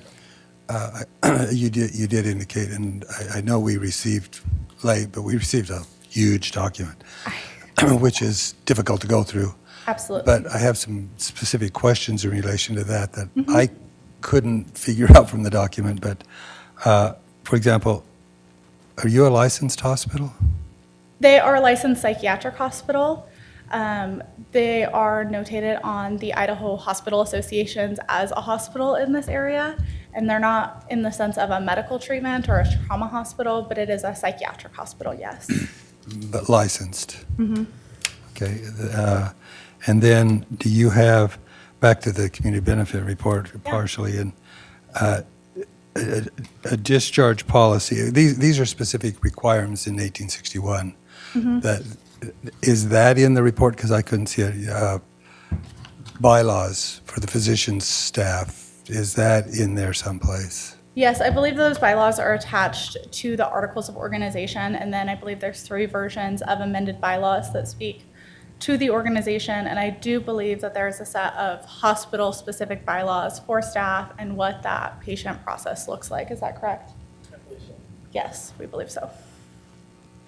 Discharge planning process, is that in there as well? Yes, I believe so.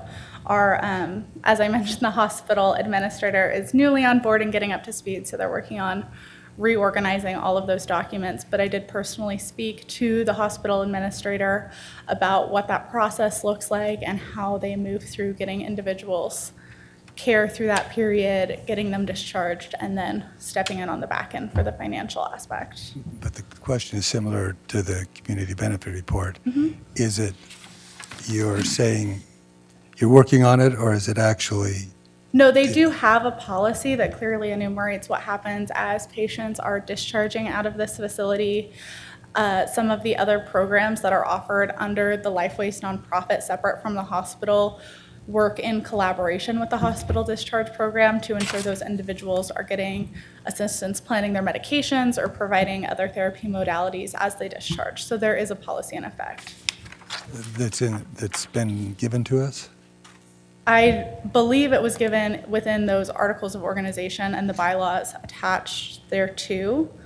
But I do know there is one, and we're happy to provide it if it's not in that documentation. And then, let's see, what are some other things that I noted here? The discharge planning process, I already asked that question. Physician or clinical psychologist providing care to the patients, that's enumerated in there as well? Yeah, all of the leading care individuals are either licensed psychologists, or they are they're psychologists, or they're not the psychiatrics individuals. Yes. Okay. Let's see, those are my physicians, License, well, the budget, the planning and budget, do you have, that's a requirement in the law as well?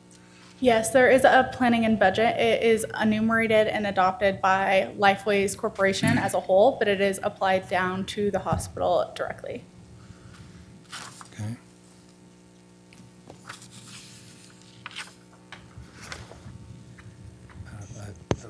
Unless I can think of some more questions, which I might, but. Okay, you indicated you were a licensed facility, but we don't have any documentation that you're a licensed facility, and you didn't provide that to us, did you? I would have said it was included in the Schedule H, which is the hospital attachment to the tax return. I do believe that the hospital's licensure information is provided on that document. Okay.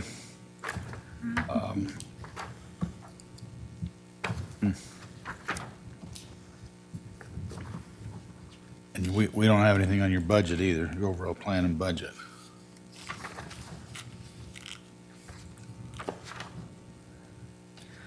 I don't believe the budget was specifically enumerated here because Lifeways Hospital was not in control of the budget. The parent corporation, as the nonprofit, funds the hospital and provides it a budget to operate off of.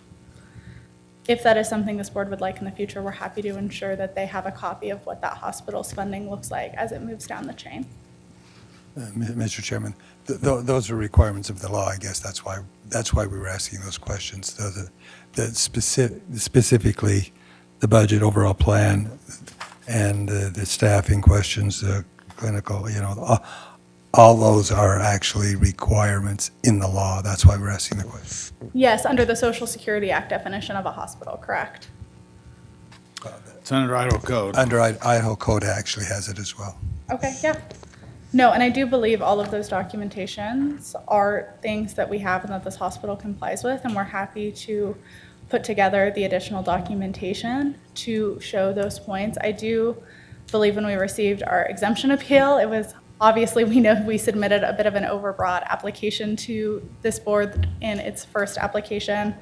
And I think we were a little overbroad likely in our response as well because we weren't sure exactly which component of this definition that was at issue or that needed further documentation. Well, we don't have a lot of the documentation that Commissioner Daley was asking for and that I've asked for has not been provided, at least on our record. We have received suppositions from the lawyer that it's correct, but we don't have any documentation to that effect.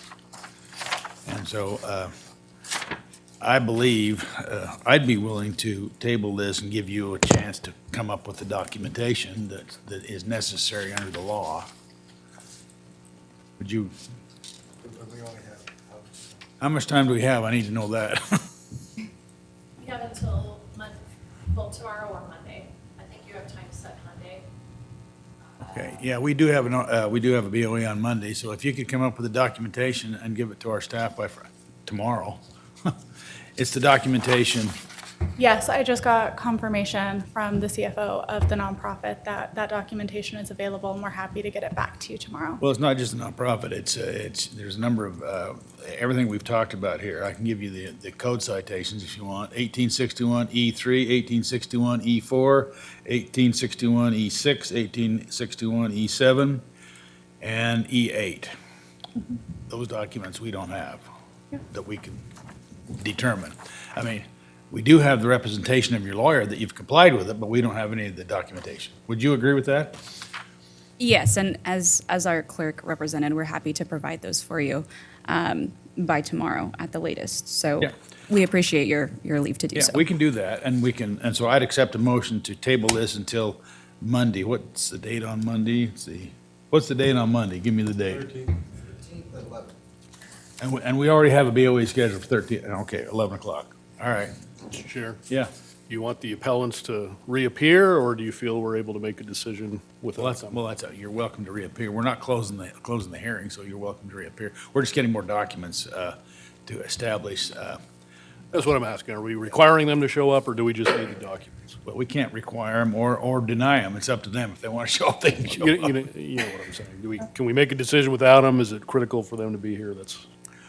Well, I think we need to determine it, because one of the things that's a big requirement is the community benefit That is a requirement in the law, and you were supposed to have had that to us by December.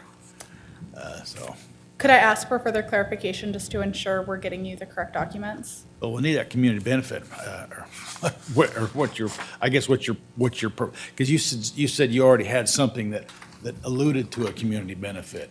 If you want to do that, that'd be fine. Okay, because we do believe that is there, and from our reading of subsection 5 of 63602D, that the entire encompassed community benefit report, our indication was that that was to be received by the board in the year that the exemption was granted by December 31st. So from our reading, that meant the finalized version of that report was due to you by December. Yeah, so you didn't have an exemption last year. We did have an exemption last year, yes. We've had the hospital exemption for the last 5 years. Well, that would be the year that you're to provide the report then, the community benefit report. However, that was before the version of the statute that's currently in effect was applied, wasn't it? I do not believe that we were required to submit a community benefit report prior to this application year. Well, I think that's always been a requirement of the code, a community benefit report. It's just, it was more clearly defined, is what it was, I believe. Is that not right, Sherry? I don't recall the exact date when it was, but, yeah, we're not getting legal advice. Okay. Mr. Chair, are you asking them to provide a community benefit report to help us evaluate this, or are you saying that it's required under law, they have to provide it to comply with the law? Both, actually. Well, she's saying the law says up to December 31st. Well, and we'll have to check on that, see. We'll check, we'll get a legal opinion on that. Perfect. In other words, it sounds like it might help you, your case tomorrow if you come up with something. Monday. Monday. You could always glance at St. Al's and St. Luke's recent reports. Obviously, much bigger entities are going to have different types of things. I noticed when you mentioned community benefit, you were kind of talking about there is a need in the community, you're filling the need. But if there's a need in the free market and then you're getting paid to fill the need, that's maybe not what we're contemplating with community benefit. It might be more along the lines of how much charity care or fees you waive for your clients or other things you do in the community. So there may be some nuance there that you want to examine. Well, thank you again, all of you, for your time. If there's anything else we can provide to you. Well, we have to, do we have a motion? I guess that's it. I move to table the Appeal. appeal for, what's the number? It's Lifeways Incorporated. Lifeways Incorporated, as listed on the agenda until July 13th. July 13th, Open business meeting, or No. BOE meeting. BOE, Board of Equalization, Monday the 13th, yep, at 10 o'clock. Is that right? 10 o'clock, yep. Yeah, okay, is there a second to the motion? Second. Okay, motion is, we're tabling this till Monday, give you a chance to provide the documentation that we are lacking, or at least our perception that we're lacking, and provide that to our staff, and then we'll take up your application, your appeal on Monday. Perfect. Okay. Thank you again for your time. Okay. Thank you. So the motion is, all in favor of the motion signify by saying aye. Aye. All right, Aye. motion carries, thank you. All right, we have some other items that we need to take care of on the agenda today. We have a business tax exemption and a qualified investment exemption. Is there any question on that one? This is Darigold, this is just a perfunctory thing, we've been doing it until it runs out. Right. Which one do you want first? Either one, on the agenda is the business tax exemption.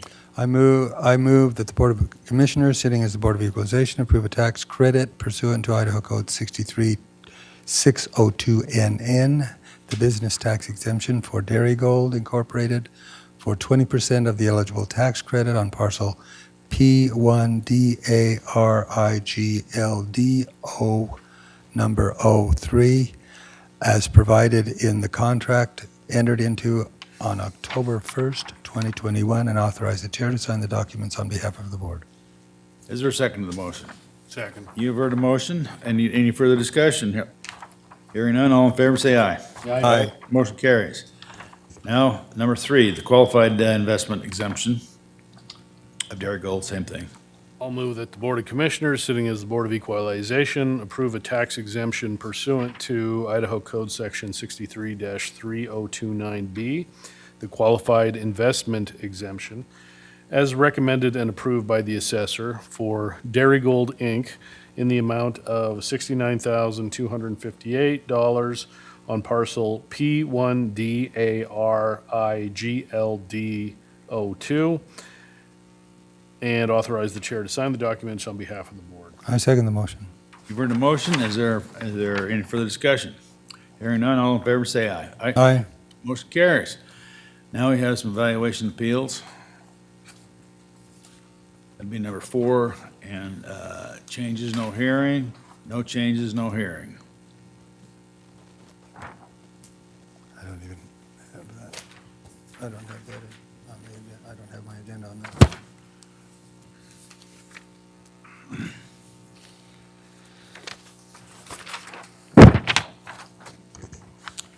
So we have all of those. We have those under 4A and 4B.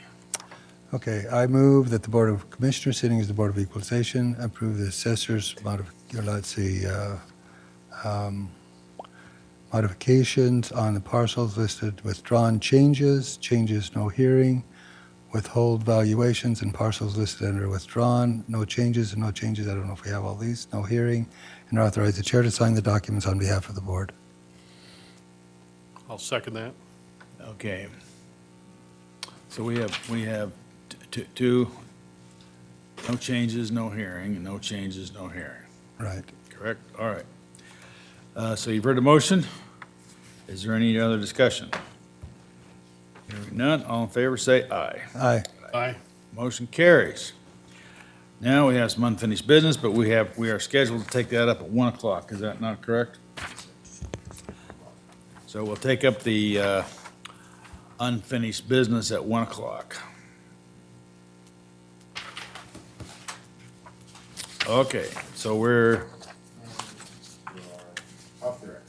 off the record. Here we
It's 1 o'clock, right?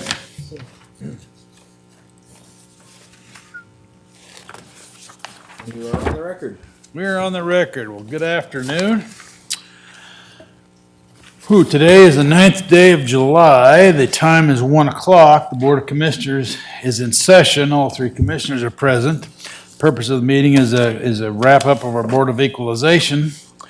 Or part of it, we still have another meeting going, but it's our Board of Equalization. And we had the appeals of the Moyle property on the 30th, I think. And we tabled it to today because we wanted to look up some things and get some ideas of what's going on. Anyway, so we're in session. Are there any changes to the agenda, Mr. Clerk? No, sir. Okay, there's no change to the agenda. Well, we tabled these actions, so we need a motion to remove them from the table. Mr. Chairman, I move that we remove the items from the table for consideration, unfinished business from the table for consideration. Second. Okay, you've heard the motion. All in favor, say aye. Aye. Motion carries. Okay. There's 1, 2, 3, 4, 6, 5 parcels that are under consideration. We considered them first on the 30th, and we tabled them for this purpose. In the meantime, we need to put this on the record. In the meantime, Mike Moyle sent some information to all three of us, and we said send them to the assessor as well. And we didn't know if it had been sent, so we give the information to our office manager, Judy, and she sent them. Did she send them to, you have the? Yes, Mr. Chairman. We reached out to Judy and asked if we could get copies of those, and she immediately provided them to us. Yeah, So that was okay, very so- appreciated. Yeah, so we need to know that, so everything that was provided to us, the pictures and so forth, are now a part of the record, all right? All right, so I thought the best way for us to proceed here this afternoon is, this is a continuation of the hearing that we had on the 30th. And so if the Moyles would like to, if you'd like to, something in addition or that you'd like to add to the record, you're welcome to do that, and then we'll have the assessor, we'll. Mr. Chairman, we'll wait and see what the assessors have to say, and then we'd like to talk after that. So you don't have anything you'd like to add to the record then right now? Not right now. Okay, Thank you. okay. Well, all right, so go ahead then, assessor. Good afternoon, Commissioners. Again, my name is Chet Robb, residential appraiser with the Ada County Assessor's Office. In continuation of last... Chairman, Yeah, I'm sorry to interrupt. Can we do these one parcel at a time? yeah. Because I think what was confusing to all of you last time was we were trying to do 5 parcels at 2 ends of the property, so, and I'm sorry to interrupt, but I want to make sure we're, We can do them one parcel at a time. However, the upper portion, they're kind of hooked in anyway, but they're separate parcels, so I think we could take the upper portion and then take the lower portion or both. Or take the lower portion first or the upper portion. It's up to you, sorry to whichever. interrupt, I apologize. It's just easier because I, I agree. Well, kind of way we've if the assessor, approached- if you'd like to take one parcel at a time, that doesn't matter because but just go ahead. Well, how we've prepared everything, Chairman, is we've looked at the southern parcels, the 2 parcels S0409 347053 and S0409438401 is one economic unit. Those are Okay. the parcels that are front State Street. So we would like to, we've approached our information, and then the northern parcels are also a separate economic unit. All right. So you'd like to start with the southern parcel? Yes, sir. Okay, go ahead. Okay. Again, we are approaching these 2 parcels as one economic unit. The northern parcels are also one economic unit, and we will discuss those later. On the front page is an overhead image of the 2 southern parcels. Oh, we don't have those. Let's see. Just the front, correct, yes. Right. Yeah, that front. You should We don't have 'em on this, we don't have them on this screen here, do we? Yes, that's the same thing. So the hard copies that you have in front of you are the. That's what you're. The what's up photos there. that we're going to go through in a series for your convenience. Okay. And then also, please watch the screen as well. Kathleen will be zooming in and out. If there's anything that you'd like to specifically see, All we're right. happy to show that to you. Should Somebody be probably somewhere down. Somebody needs to hit the on button on that TV. Well, you just hit Shift Z and it comes up on your screen. Okay, and page 2 shows a use history of the southern parcels. The date of the overhead imagery is outlined in red and is found on the 8 images you see from April 2019 through June of 2025. So you're on page 2. You're on page 2 now of Are you the seeing handout. that? The packet that's in front of you, there should be a page number on there. On the very top, it says Southern Parcels Use History.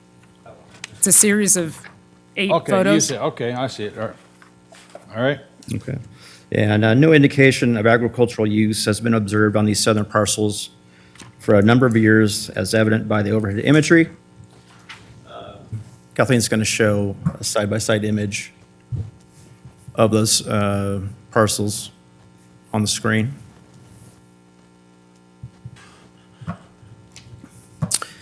Page 3 shows. Excuse me, Mr. Chairman. Yes. Yeah, go ahead. Do you have dates of these pictures down at the bottom? Is that where they are? Yes, Commissioner, they're outlined in red on the top Okay. of each image. Okay, that's where they are, okay. Page 3 shows 2 recent street-level photos of the southern parcels, again showing no indication of agricultural use. What you're looking at is primarily overgrowth and weeds. If we go to page 4, this shows the lots adjacent to the subjects owned by ITD. These are highlighted in yellow. This also shows that the subject lots are not contiguous to any agricultural activity. Page 5 is an overhead image of the southern parcels from April of 2026, showing their proximity to their current road construction. Again, clearly no indication of agricultural use. We stand by our evaluation of the southern lots as raw development ground for 2026, given the circumstances and evidence presented. As the saying goes, a photo speaks 1,000 words. I'm going to now turn it over to our Assistant Chief Deputy Assessor. Thank you. Okay. Go ahead. We've got the next packet for the northern 3 parcels. We So we'll stop and finish specifically- with these No. Before we go to the northern ones? Oh, sure. Just do the southern ones first, and then we'll go up to the northern ones. Sounds great. Okay. Yeah. Go ahead. Did you have any more on these parcels? That's all we have on the southern parcels. Okay, the principal question that I would ask is, these have been ag land designated by your office from 22 till 25, and now 26, you're asking it to be changed to raw development. Can you explain why? But starting off, the reappraisal was in 2023. That was the original reappraisal year for these lots. Again, receiving the preliminary plat in December of 2025 triggered a visit to these sites, and it was then discovered that they had not been ag for a while. So essentially, those lots were not valued as they should have, just because we just didn't have the information, and they were not part of reappraisal until it would be 2028. So upon discovering those, yes, we did determine that it would be better to value those as raw development ground. Okay, any other questions from the board? Go ahead. And so the value, how did you establish those values that you put on here? The 782,000 and the 444,000? It's simply through sales comparison. We've looked at similar properties in the market area to come up with our determination of what raw development ground would be. Okay, thank you. And you've got the comparisons in the first package you gave to us? Yes, correct, Chairman. Could we go through those maybe, possibly? For the bottom, for the two parcels on the southern part. Yes, just one moment.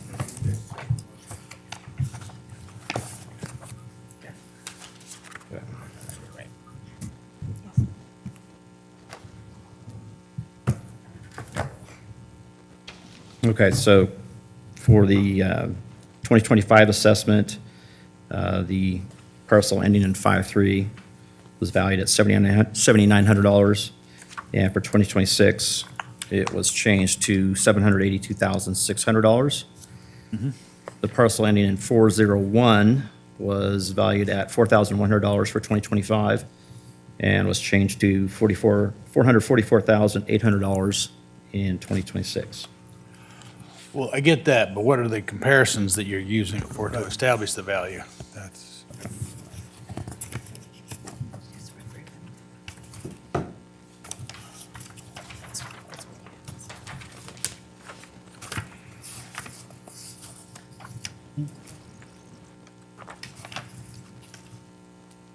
Where's our sales? This is fun stuff. Okay. Here we go. Okay. On page 14 of the prior packet, you're going to see 3 sales of raw development land. We did use those to value the subject parcels.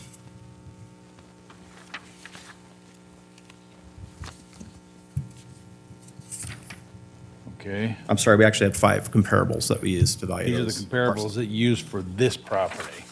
The That's 5 correct. on here. And they were.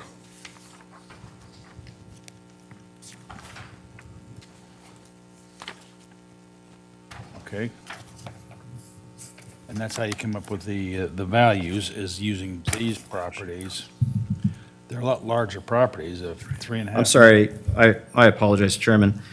Page 17 are the comparables we used to value Okay. the southern parcels, and there are 2 more comparables. 18, so we had 5 comparables altogether to value the southern parcels that are similar in size with those 2 combined. Okay, well, I'm glad you corrected it. Me as well. Okay. So you're using these 5 comparables, and how do you categorize them as similar types of properties? Just the zoning on them, or what? Same condition, so these are parcels that are ready to be developed. These are parcels that are sold as development land.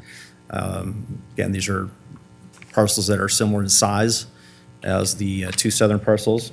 So we look at that. Proximity is also important. So we chose these based on, proximity, size, and of course, data sale. Okay, any questions from the board? Mr. Chair. Go ahead. So on page 2 with the aerial pictures with the use history in your big map here, big pictures. You've got pictures from April 19th, 2019 to June 17th, 2025. And so what are you purporting to say that these pictures demonstrate or prove? We're just showing that it does not appear that there's any recent agricultural activity on these parcels. Personally, I pass by these parcels at least once a week, and I have yet to observe any agricultural activity on these. The prior appraiser for this territory also has stated the same. And so they've not been utilized for a number of years. If you look up to the screen in front of you here, we have the comparison of 2019 to 2025.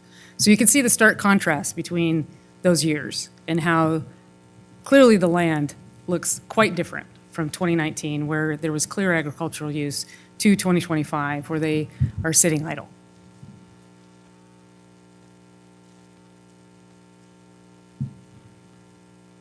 All right, anything else? Any other questions? Not at the moment. Okay. Go ahead. Mr. Chairman, thank you, and I'm glad they brought up those parcels. If you'll look at 2019 and go through each one of those series of years, you can see that it was never, the top right-hand side, and you'll see where Graylock comes into the picture later, those were row crops. If you look to the south, the ones they're talking about, it's been dry land grazing or part of it's irrigated.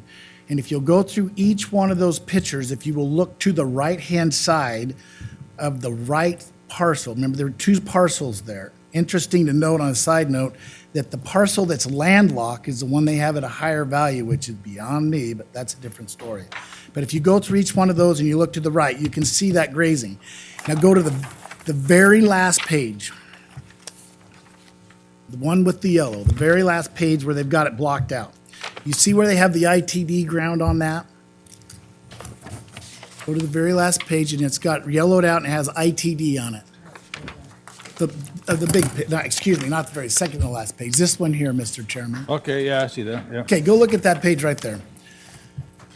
Those parcels were all tied together. And if you look on the right-hand side, you can see the gated pipe that goes down there along Highway 16. You can see the gated pipe that goes through the middle of those when they were irrigated.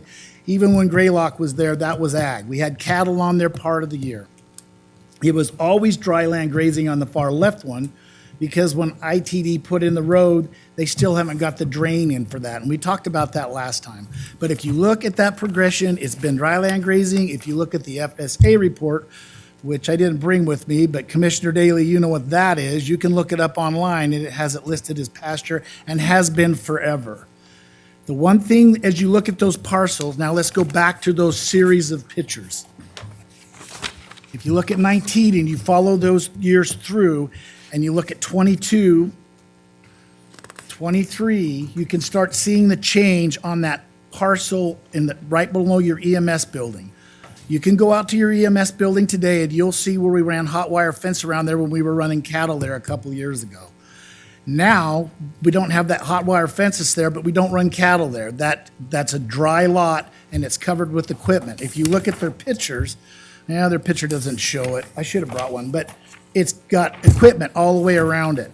But it's still next to a lot that is actively devoted to ag. And when the fences get back in, it will go back to having cattle on it. If you'll go to the very last page, you can see why there hasn't been cattle on it for a couple of years. Second to the last page, you see ITD.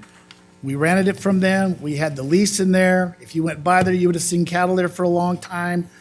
23, things started changing. 24, things started changing. 25 and 26, they took the fences out, as you see that big roundabout they're putting in there. And if you go by there today, it's up in the air because there's going to be an overpass. So I did visit with the individual that's the construction manager, actually called the ITD director about it yesterday. Until they put the fences back, it's going to look like a weedy mess because the cattle aren't going to be in there till the fences go back. It's still dry land grazing. That east part can still be irrigated, but until there's fences, there's no reason to put cattle there. It still qualifies for ag in every respect. When we had the hearing the other day, they kept talking about how it has access to Highway 44, and that's why I was confused why parcel number 401 was valued at a higher price than parcel 053 or whatever it is. I can't read it, 053. There's no access to 01 without going through there's no access to 1 without going through 3. And if you look at Dawes, and if you were to drive out there, they took a picture kind of off to the side of where the gate is. There is no access into those fields. There's gates there, but we have to climb over a curve to get into either one of those two fields to get there. Again, the fences are gone, and when ITD puts the fences back, we'll put some cows back in there like we had in the past. It is next to ag ground recently until they started digging what you see on the last page. So I think that you can go through those series of pages. Pasture, dry land grazing, been there the whole time. The piece to the east is irrigated and can be irrigated. You can see the corrals kind of from the pictures too, that's around the barn and also in the trees on that right hand or the farthest east parcel. It hasn't changed. It hasn't changed use. One of the things that they keep talking about, though, again, that just floored me, that there's access to 44. If you go to the first page, The only people that have access to 44 from there are you, the EMS building. You can see where they come on and off the highway. Otherwise, they'd have to go around. It hasn't changed use. And it had cattle there not that long ago. When the fences go back, I'll throw some more cows in it. And cattle aren't there year round. One of the things that you brought up, Commissioner Beck, last time was, you know, the cattle, you farmed.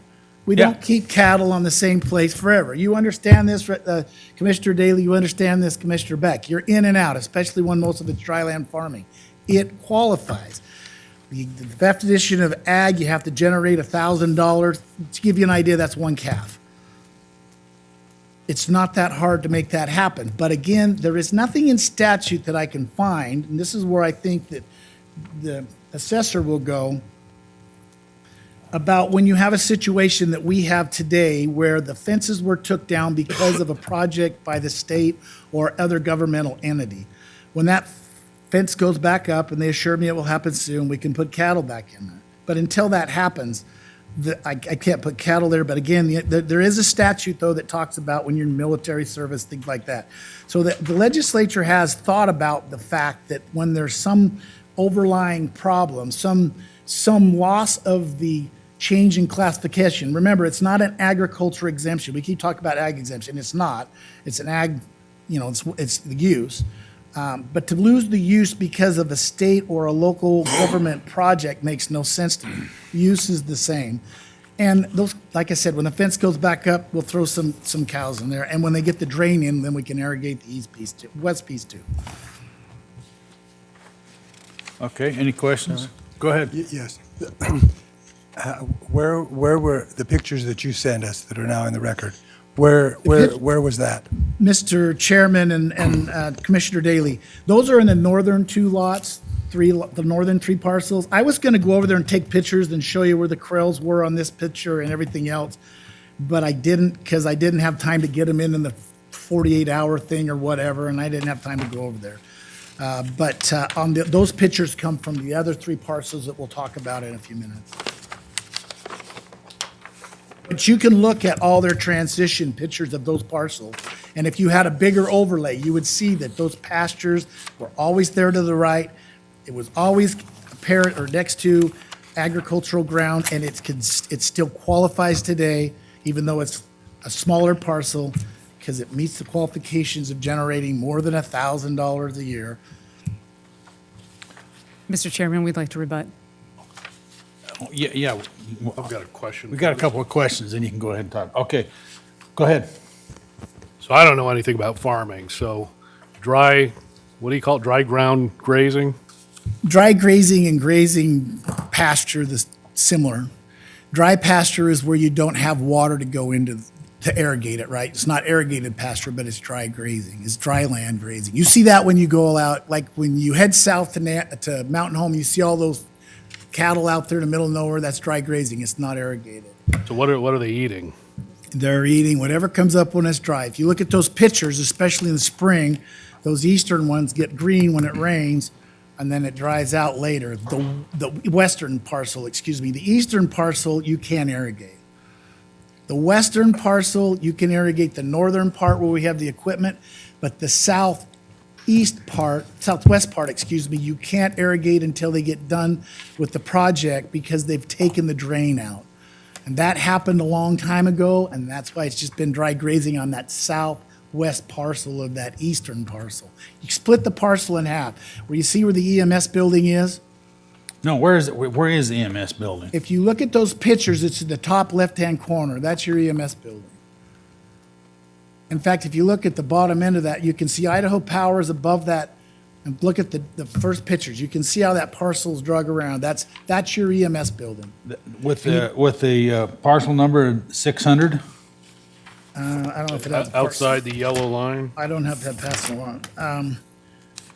Yeah, no, if you look at the one that shows the ITD where you can see the gated pipe and how it was all tied together as a bigger pasture, if you look at that parcel, its last number is 54. Oh, that's the EMS station. That's your EMS station's 54. How's that attached to Highway 44? I can't figure that out. If you look to the left of it, Dawes is the road that goes up and down. See that road with a cul-de-sac? Yeah?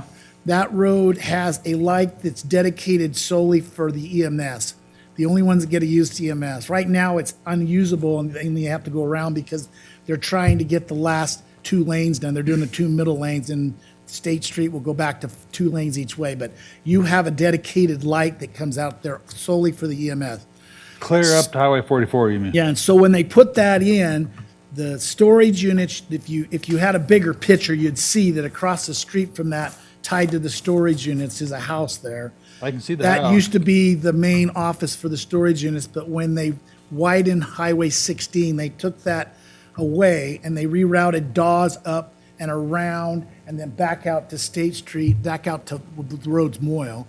So all those parcels have access if you go around, back up, go back west, and then back south. They don't have direct contact to 44. And that's why I was laughing when I was looking at the appraisal, having the parcel to the east that will never have access to anything at a higher value. Somebody's smoking something that ain't legal. It just made no sense to me. But in that road there where that cul-de-sac is, the only one that can go out of that is an ambulance. The rest have to go north, west, and then south. So your property's not gonna have any access to the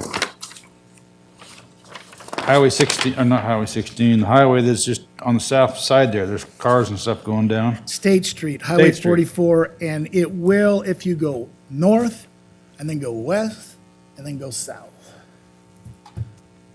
And if you look at the curb cuts, there are no curb cuts in that. There is no Ada County Highway District. There is no access to those. There are gates, but we have to jump the curb. And I think there was a picture the other day of that where you can see where there's no access to those. You've got to climb up out of the road and over the sidewalks.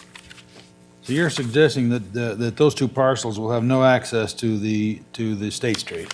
They will if you go out, north, west, and south. It's not like you have access. You got to go all the way around and out to get to it. Does that cul-de-sac go through to State Street? No, the cul-de-sac goes through only for you as an EMS. There's a dedicated traffic light on 44 that is solely for you. Yeah, this one here shows it here on the right. See that light there is your light, and there's a gate. If you look right there above that white vehicle straight to the north, that gate, the only one that has access to that is the ambulance. That's your gate, not mine. I'd love to have access to it, but when they redid Highway 16, they took all the access away from us on those parcels. That's why the sidewalk doesn't even have access to go into those fields. It's ag. Okay. All right, any other questions before the assessor can rebut? Any other Mr. Chair. questions? Yeah, go ahead. Now, are you saying that on these 2 parcels, cattle were continually grazed there up until the transportation department started the construction? Not year-round, But- but there were cattle on there, yeah. At some point When through they each put- year? In fact, I don't know if you can see it on this yellow one. If you look at the yellow one, the second to the last page, you can kind of see the corrals that were on the ITD side in that upper corner there on the left-hand side. You can kind of see where the corrals used to be there. And if you look down to the left, on that closer to the State Street, you can see there's another corral there. There were 2 corrals on that parcel. And then the barn over there to your left, which is on parcel 5-3, has a loading chute to the left of it, and it has a corral on the back side of it also.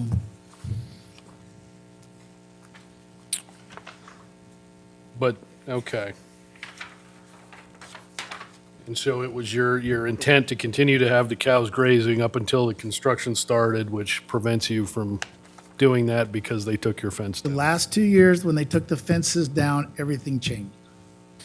And again, it's your intent to put the fences back when the construction is complete? Well, are they gonna put the They fences will back? put the fences back. And if we don't dry land and put equipment in parcel 53, then I'm going to come to you to pay for your half of the fence to go around the EMS building too, just a heads up. Well, hey, But yes, our intention is, but remember with cattle, there's this assumption that they're year-round, and No, it was they're kind not. of brought up in the last hearing.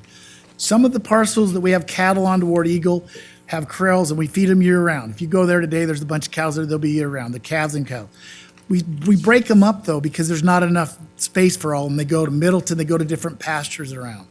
But this one, once the construction started and the fences came down, use didn't change.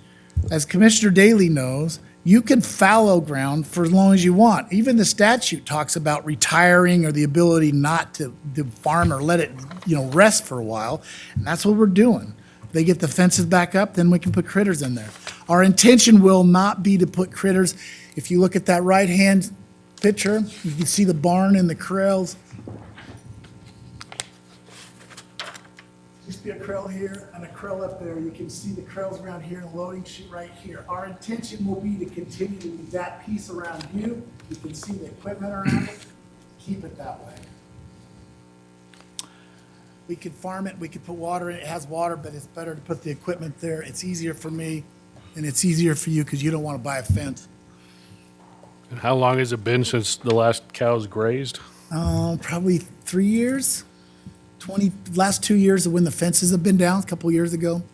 And you can kind of see that. I was trying to see from their pictures on here, if you look at the 2025, you can't tell that the fences come down because it was in June. But if you go back to that last page, the second last page, page 4, you can see how it all used to be one continuous unit. And those parcels there used to be like 10-acre parcels that went up and up. And after the Graylock building came in, ITD condemned those to make that yellow, but we still had the cattle on there when ITD had it. That's why you can still see the gated pipe and other things that were in there. Once they decided that they were going to do, and the funding came in from Garvey to do what you see on the last page, page 5, once they started doing all that stuff and doing their tests, that's when the fences came out. To the east, to the right-hand side. They also, if you look at that picture, they took the fences out, and if the good gentleman's been driving around there, he'll know that these fences were tore down, put back up this spring, and then tore down again. That's because they had them in the wrong right-of-way. And if you go there today, you'll see this is all tore up. These fences are because they're doing a bunch of work here, because this road has been moved up. The drains that go under here, that's why this has been dry pasture. They still haven't got those fixed. This one still irrigates, but the drain hasn't been put under the new one yet. So without the drains, it's dry pasture. And if you look at the FSA thing, it's listed as pasture. It's what it is. We couldn't see what you were pointing out because we can't see that one. Oh, sorry. You have to come over and point it out on this one. If you look, you see the corrals, the loading chute here. This is where the fences came out. So if the good gentleman's driven there, he'll know those fences got tore out, put back up, and then tore out. These are gone right now because they're putting utilities in. This road now has been moved up to here. And right now, they've got 2 lanes, and they're doing the next stage in the middle, then maybe 4 lane. But you can see kind of some of the old corral stuff here and here and up there, and that was on the ITD side. But they were all tied together until they tore the fences down and said, move the cows out. Why we do the construction. Okay. All right, any more questions? Well, we got Mr. Moyle in the box. Well, a couple, Mr. Chair. Okay, go ahead. So the fallow, the rotation, retirement, all of those terms, all are precursor to it's going back into agriculture, correct? Correct, and that's why I file the prop reports, especially on those 2 on the east, well, all of them, because they're all in it together, because the intention is to go back to that till we decide to sell it and move away. But right now, that's the intention. And by the way, like I said, that's got a lot of equipment stacked in that parcel 53 or 3. I can't tell what number that is, 53? 53 is the bigger one. Yeah. Okay. One more question. Go ahead. So, and you indicated, and we know, you can, with electric fences, you can do all sorts of things. So in the last 3 years when they were adjusting that, you didn't decide that would be an option of using that in a variety of ways by using changing electric fences, et cetera? Mr. to Chairman, utilize and it. Commissioner Daly, yeah, in fact, you can go look at the EMS, you can see the old electric fences, but it just wasn't worth it because they said they'd put the fences back. When they put the fences back, then the cows will go back. When you have cattle next to a major highway like that, I don't have a problem with putting electric fences on the north end of parcel 53. Because if they get out, there's a fence that keeps them from going for the highway and a gate that the EMS uses. But I don't like to have an electric fence on that southern boundary. Electric fences aren't as good as a web fence and a 3-strand or 2-strand barbed wire, which is there now as 2. I don't want them on a highway. We've had issues with cattle before, years past, in that very same area when the old Pink House was there in parcel 53. There used to be a home there that ITD took out when they widened the road. And when they got hit on the road, we got to buy the guy a new car and pay for his hospital bills. So it's just better not to have an electric fence on that kind of a border. The northern border, yeah, around the EMS is not as difficult because they'll go north as it is on the south and the east side where they'll go on the highway. It's a long ways to get up Dawes, and there's the hayfield up there. That's where I was out baling all night, so I'm tired. And around, those cattle hit that hayfield, they won't go anywhere usually. So this is not free range. No, it's not free I know. range. And Ada County is not free range. That's why we bought cars, by the way. All right. And they will go where there's food and water, yes. Yeah, they'll go where it's greener. Okay. All right. You have anything else? Any other questions? Do you have any? Okay. All right, go ahead. Okay, well, try to keep this as simple and straightforward as possible here. First off, the access from 44, we've never said anything about the access from 44. We've said it fronts 44, very simply.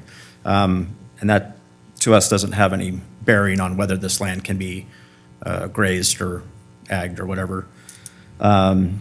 Again, as the speaker stated, as of the lien date, 1/1/26, there was no ag use on this land.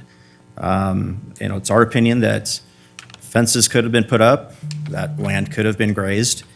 We would have kept the ag valuation, no problem. And then we've also heard that, once this is done, the cattle will be put back on the land. At that point, we will reinstate the ag valuation.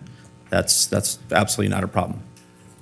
And, we're just curious what statute exempts the use requirement to receive the ag valuation. That hasn't been stated. And obviously, it has been, I think it's pretty obvious from the testimony today that land has not been used for any kind of agricultural use for the last 3 years. I think that's been established. And also, I just kind of want to state that the construction on the cloverleaf, the ITD activity to the east started just this year. That is not something that's been ongoing for a number of years. That just started this year. Again, if the fences would have been, we're really not concerned with where exactly the fences are on the property line. As long as the use is intact, we will continue the ag valuation. That was not the case here. And just to add, we have received no reports of any kind on these parcels. Okay. All right. Anything else? Any questions? Go ahead. Did you gather any evidence that the property was being used for any other purpose? Like I said before, Commissioner, I pass these parcels at least once a week. I'm in this territory continually. We have an agricultural appraiser that also has seen these lots, have observed no other activity. We also have 2 other appraisers that live close to the area. They have also noticed no activity on these for a number of years, as I think is pretty evident. It's important to note as well that the agricultural the agricultural valuation, as seen in Section 63205C Idaho Code, requires use. Agriculture is not a default assessment practice. So you must earn the agricultural use as defined in statute. You must be using the ground for agricultural purposes or prove that you're part of an agricultural enterprise, a for-profit agricultural enterprise. There is no default to ag. You must earn that. And as the speaker has stated, in the last 3 years, that has not been earned on these parcels. Okay. Any questions? Okay. All right. Mr. Chairman, Yeah. I think I can help you a little bit with that one. If you look at 63604, it talks about the definition of agriculture, right? And in A4, it specifically says it is in a cropland retirement or rotation program. This qualifies both ways. Once it's been in a retirement, fallow, idle, it's all the same. Rotation, yeah, they're going to come back in when the fences go back up. But the word retirement specifically in the statute, in my humble opinion, the legislature contemplated the situations you see now where ground is left fallow. You see it all the time on pivot corners. We talked about that last time. Just because it's fallow, just because it's nothing done to it, doesn't mean it loses its exemption. Just because a cow's not there 24 hours a day for the last 5 years doesn't mean it loses the exemption. Exemption still qualifies under 63604 A4.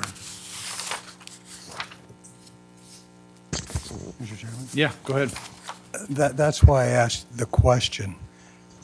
All of those, whether it's fallow, retirement, or rotation, all of those contemplate return to agriculture. That's the key in the operative. In other words, if you just can't take it out of production for 5 years, claim fallow or retirement or whatever without some indication that, or actual, you are going to go back to agriculture. That's the purpose of those, whether it's rotation or fallow or whatever, is to reinstate the agricultural value so you can use it as correct?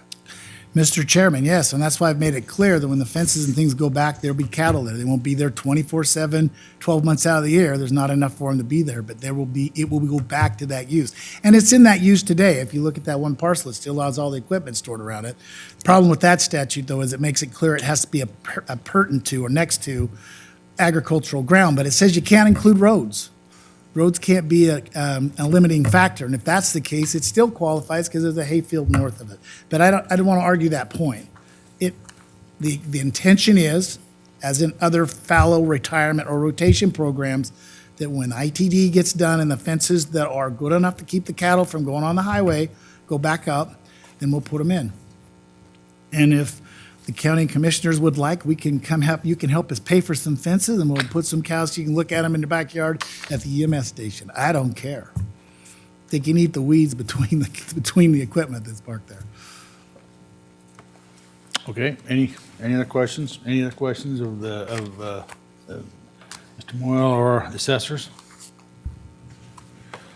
Okay, we can go ahead and make a decision on these two properties if you want, or Go ahead. or if you want to move to the upper properties, what's the pleasure of the board? I think we should make a decision now. Okay, let's do that, then we'll, on these two properties, we will, okay. Well, we're not gonna go to those yet, we're talking about the properties, the 053 and 401. All right. Well, who wants to kick it off?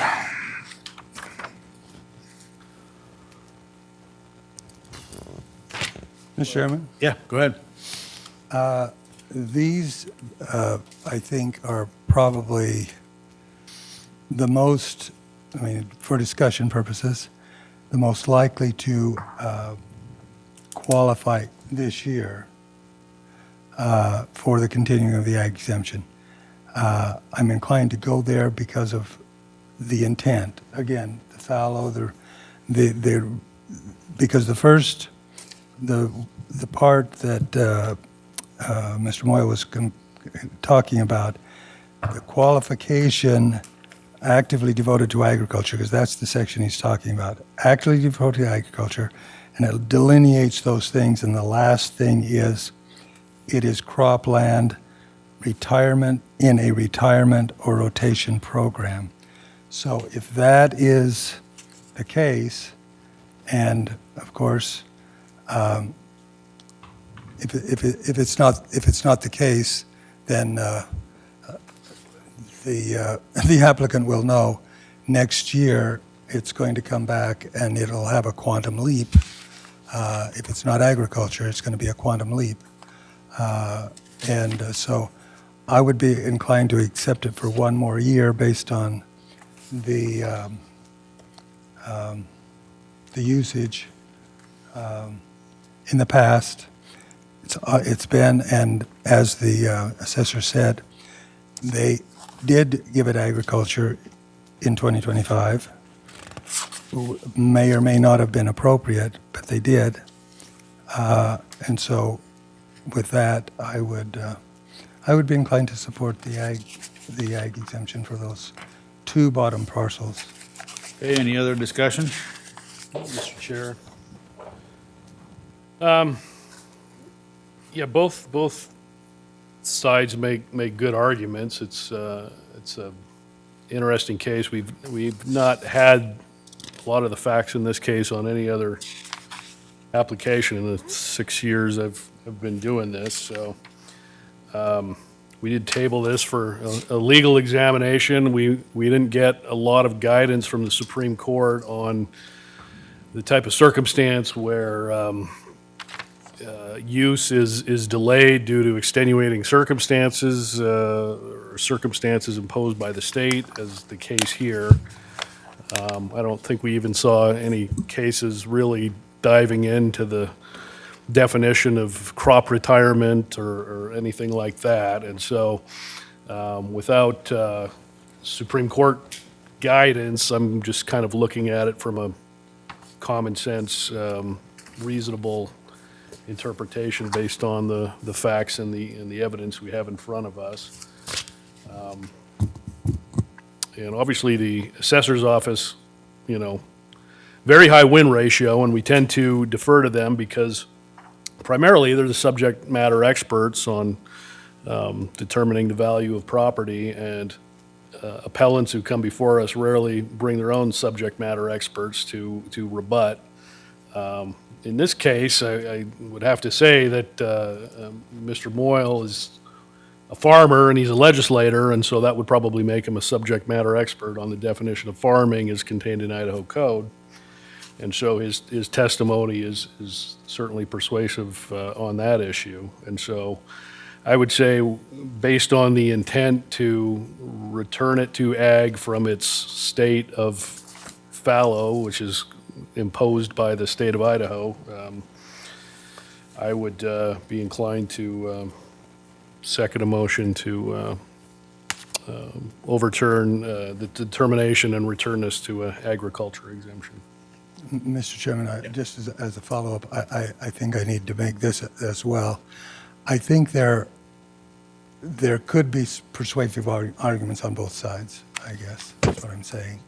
But with the, again, kind of like I did this morning, the caution is to this, depending on what happens this year and January 1st of 2027, this may impact, as you well know, what's going to be happening in the future. And you've already said that your full intention is to do that. So, and I don't question that that's the case. So, so I would make that motion then that we. And what's your motion? The motion is to, I guess it's to overturn, I guess we need to make it in the Board of Equalization, right? Board of County Commissioners sitting as the Board of Equalization, modify the evaluation of parcels. Do I have to list those two parcels? Yep. S 0409347053 and S 0409438401 to the ag exemption, or not exemption, evaluation, Now, my question there then is to the assessor's office.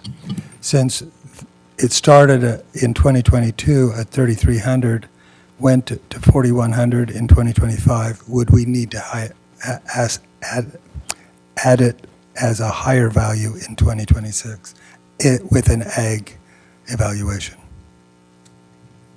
Commissioner, those two lots together total 7.157 acres, and that would be for 2026, 11,902 for evaluation.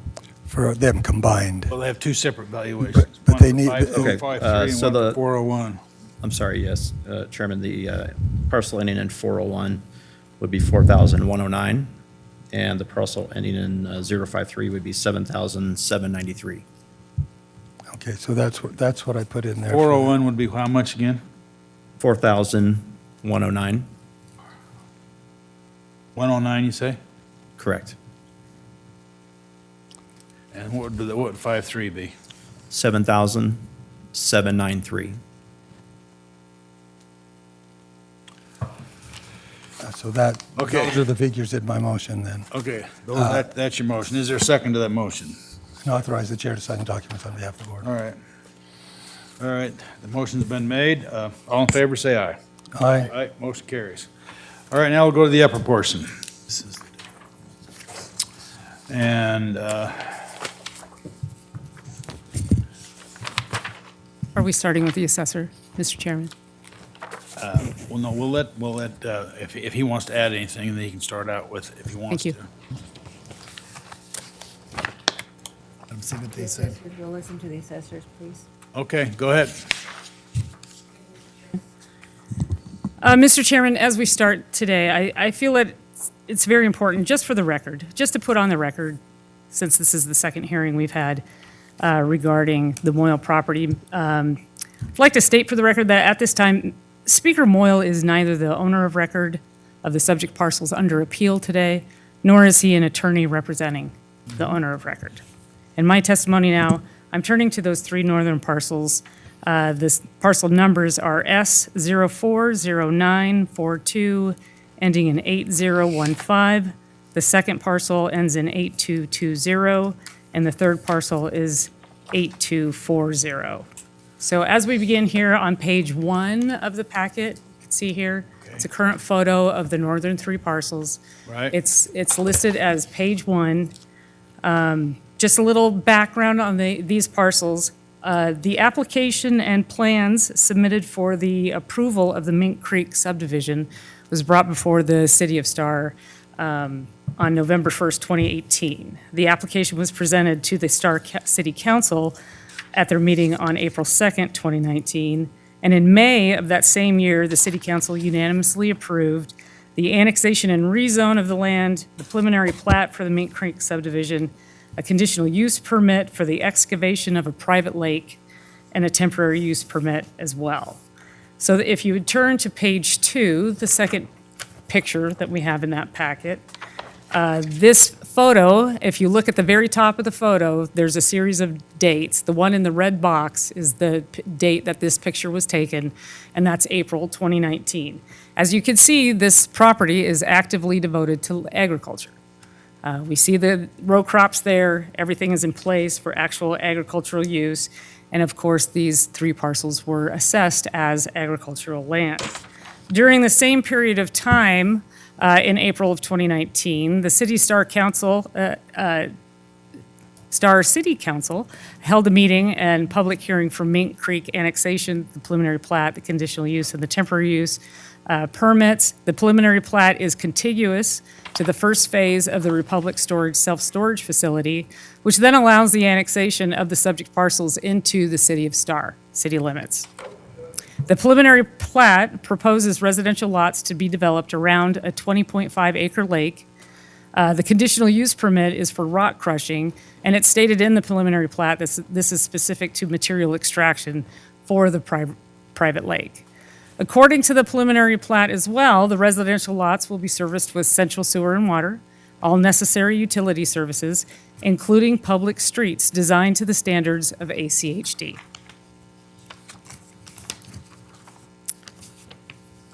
Again, if we look at the preliminary plat, the approved preliminary plat, it specifically states that it shall be satisfactorily weed abated at all times, preventing a public nuisance per Star City Code in Chapter 3. If we go to the third page of your packet, this shows the excavation of that private lake. This picture was taken in August of 2020. Additionally, all 3 parcels were then assessed as gravel pit. If we go to page 4, this picture was taken in April of 2021. And again, the assessments did not change. We continued to assess as a gravel pit. Moving on to page 5. Again, we have not changed the assessment at all.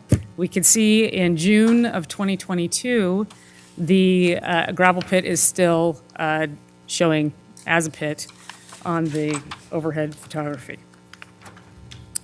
In September of 2023, on page 6, this is the year that the subject parcels were actually scheduled for reappraisal. So at this time, we looked into what was actually being done on those parcels. Staff went out and surveyed the area and did a site inspection.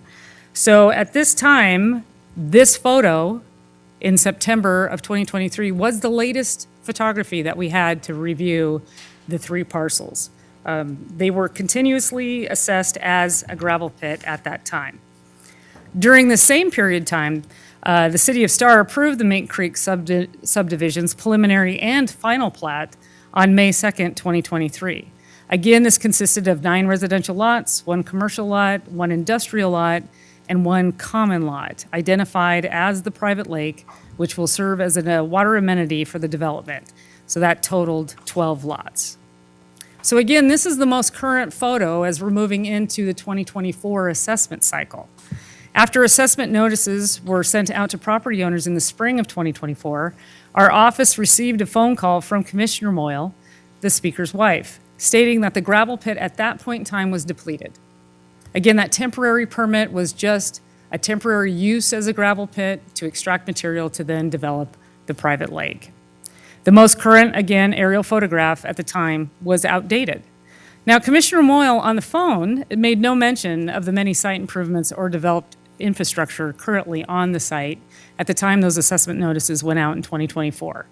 The subject parcels assessments were reduced in response to the conversation with Commissioner Moyle and valued as a depleted pit or waste, rather than reflecting the development of real property improvements placed on the subject.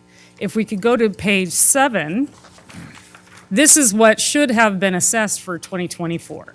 So in this picture that's dated on this aerial photography of September of 2024, we can clearly see a residential street in place. We can clearly see the electrical boxes for all the residential lots. The lake is fully formed. We've got a sidewalks in place. Numerous other improvements are in place on the site. Okay, if we move to the next photo of page 8, the assessments, again, were still, though, in a de minimis value as a depleted pit, even though you could see here in this photo, it's an even clearer photo of the interior or the site development that has been occurring on these lots. So the assessments remained unchanged and in a very, very low value.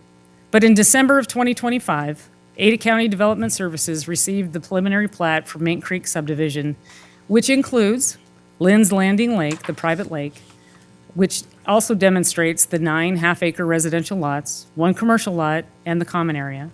This documentation provided to the county triggered then to our staff in 2025 to visit the site in December 2025, might I say, take additional photos, and document the development of the property improvements on the subject property that would be then used to determine the value for the 2026 assessments. If we go to page 9 of your packet, here we can see Again, the site with all the amenities in place, and all 3 parcels were assessed as development ground. If we go to page 10, this is entitled Northern Parcels Use History, and again, we've got the 8 photographs showing the change of use over time. So if we start in the upper left-hand corner of April 2019, clearly that's ag use. That is actively devoted to agriculture as required by statute. If we look down in the lower right-hand corner, we see that it is fully developed residential lots fronting the private lake. And as soon as the Moyle family records the plat, they could begin selling those lots for development purposes. If I could get you to turn to page 11, this is a preliminary plat overlay on the 3 northern parcels. The plat map overlay demonstrates the area of each residential lot. Please turn your attention now down to lot 4. That's down in the lower left-hand corner. It's of number 4 with a circle around it indicating that residential lot. And you can see that that's part of the southernmost parcel.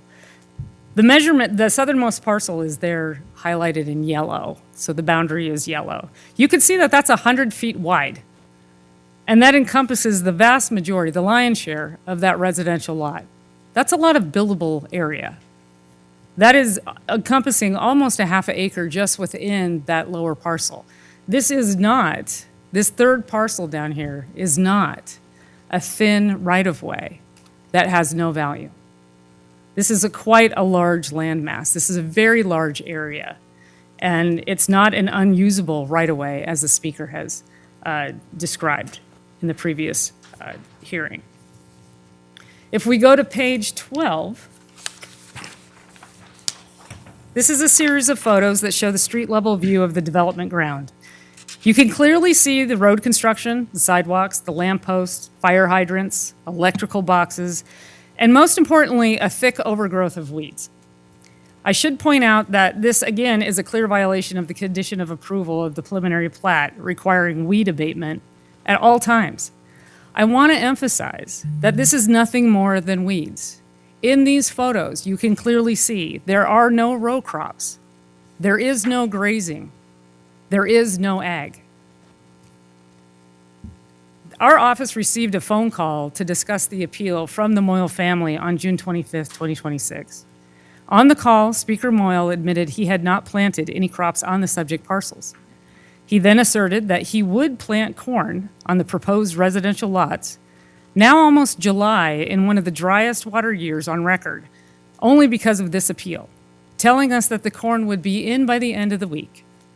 This statement clearly suggests that the properties were not meeting the qualifications as actively devoted to agriculture or in an ongoing agricultural enterprise during the first 7 months of this year, and certainly not as of the lien date of January 1, 2026. The staff members on that phone call with the Moyle family was myself, Aaron Brady, Kathleen Lynch, and Mr. Chet Robb.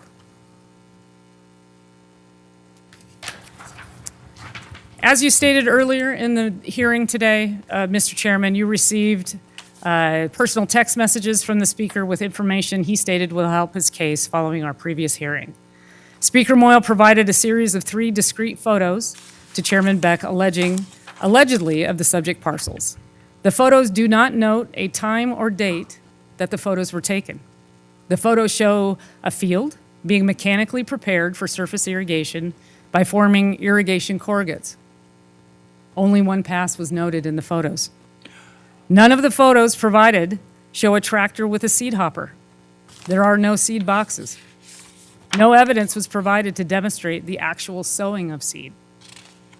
The only rational conclusion we can make based on the lack of evidence provided is that the activity in the text messages was nothing more than the required weed abatement to prevent the public nuisance. If we go to page 13, after the text Before you messages... proceed, I think you should make note that Mr. Moyle provided me and the other two commissioners the Absolutely. the pictures. It was Yes, also sir. sent to the assessor's office. Yeah, and it was sent- too, and you through- have them They as all well. have it. It was sent to them also. We all have copies. That is absolutely true. All right. Thank you, Mr. Chairman. After the text messages, we sent staff out to take further photos of the subject parcel. The 4 photos featured on page 13 demonstrate the many site improvements, such as the designer lamp posts, asphalt road, and again, numerous weeds. However, there is some evidence that the weed abatement had taken place. We see a piece of equipment sitting on a parcel down in the lower right-hand corner, and the weed abatement is, of course, a requirement of the preliminary plat. If we go to section 63604 Idaho Code, as we've talked about earlier in this hearing, I shall read that for the purposes of property tax purposes, land actively devoted to agriculture shall be eligible for appraisal, assessment, and taxation as agricultural property each year it meets one or more of the following qualifications. 1, it's used to produce field crops, grains, feed crops, fruits, and vegetables. It's used to produce nursery stock. It's used by the owner for grazing of livestock to be sold as a part of a for-profit enterprise, or it could be a cropland retirement or rotation program. However, the term cropland retirement is commonly used to describe programs that pay producers to remove cropland from ag production for environmental benefits. Such programs are for producers and landowners to contractually receive payment for converting highly erodible and other environmentally sensitive acreage to vegetative cover. The objective of a cropland retirement program is to reduce soil erosion. According to the preliminary plat for the Mink Creek subdivision, there was no evidence of erosion on the subject parcels. Land receiving payment for such retirement programs generally hold contracts lasting 10 to 15 years. Speaker Moyle has provided no evidence that the subject parcels are engaged in a cropland retirement program. Crop rotation programs, based on Idaho statute, case law, and administrative rules, there must be evidence that the land is part of a bona fide, recognized continuing agricultural enterprise, not indefinitely unfarmed simply because the owner characterizes it as being in a crop rotation program. Speaker Moyle has yet to provide any evidence that the subject parcels are actively participating in an agricultural enterprise. We have received no evidence of a rotational management program demonstrating which crops will be planted and at what intervals. No evidence has been presented of a commercial rotation or conservation program. What the pictures demonstrate is that the land has remained idle for many years.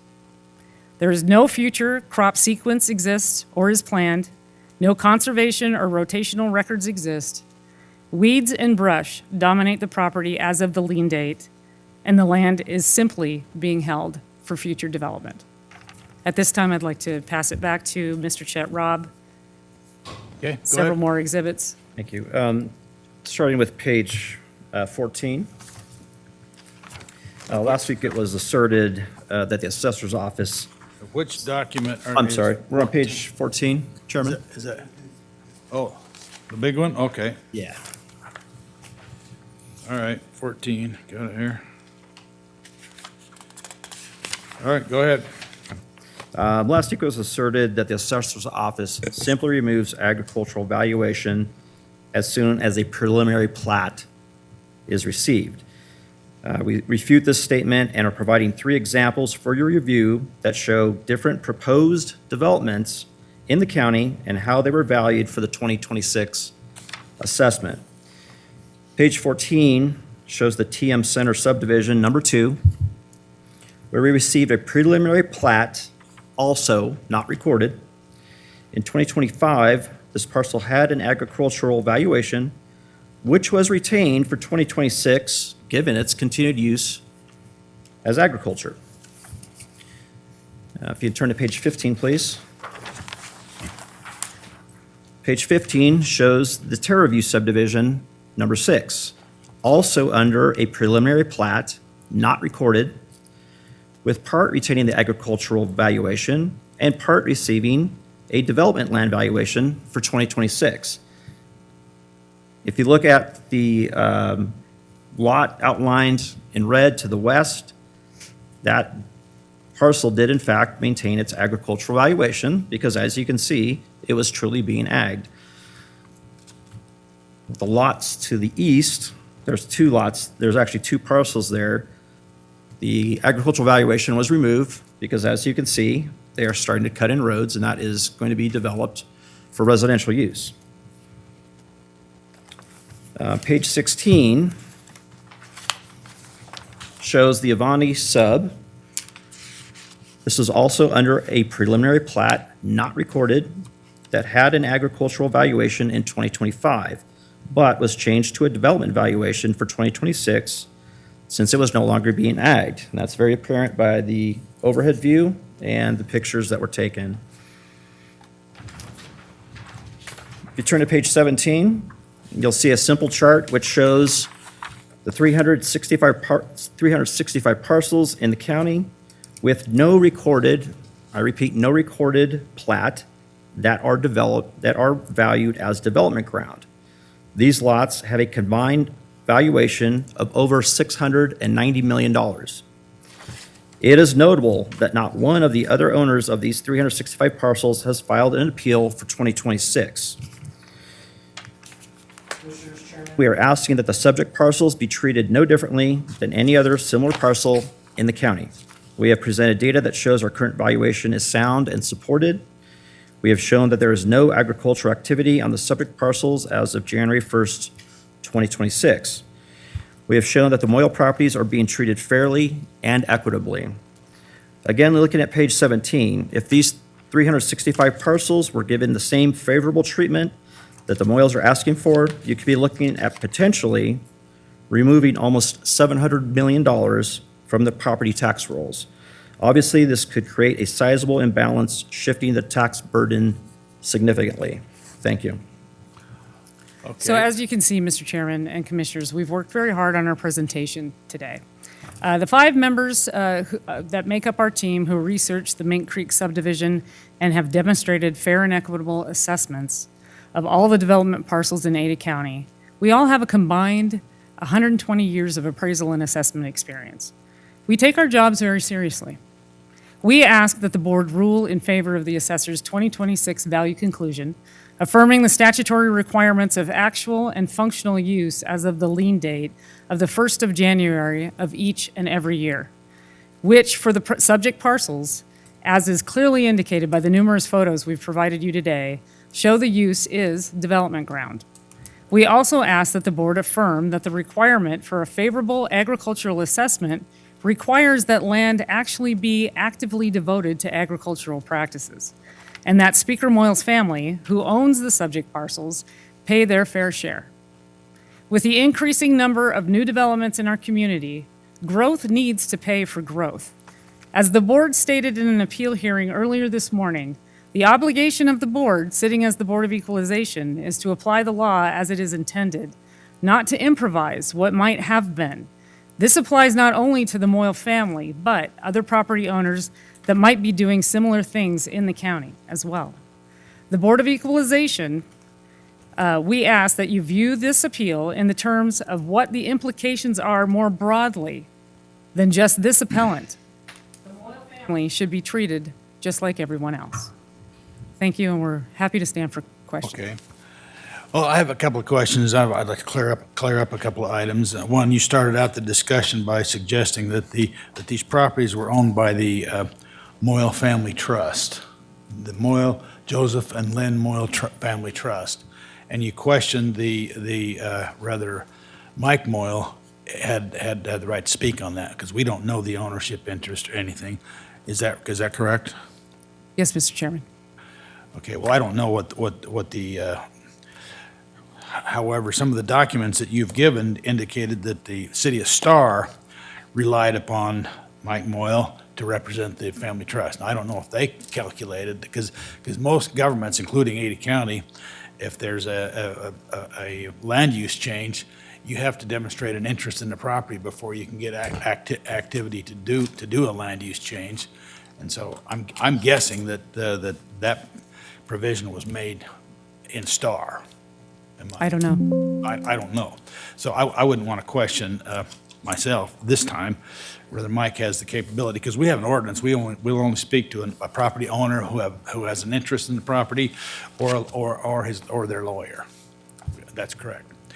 Now, the other thing that I'm wondering about is you indicated during your discussion that Commissioner Moyle, I expect you're referencing Commissioner Janet Moyle in those discussions, correct? Mr. Chairman, that's correct. Commissioner Moyle, as I stated, was the Speaker's wife. Right.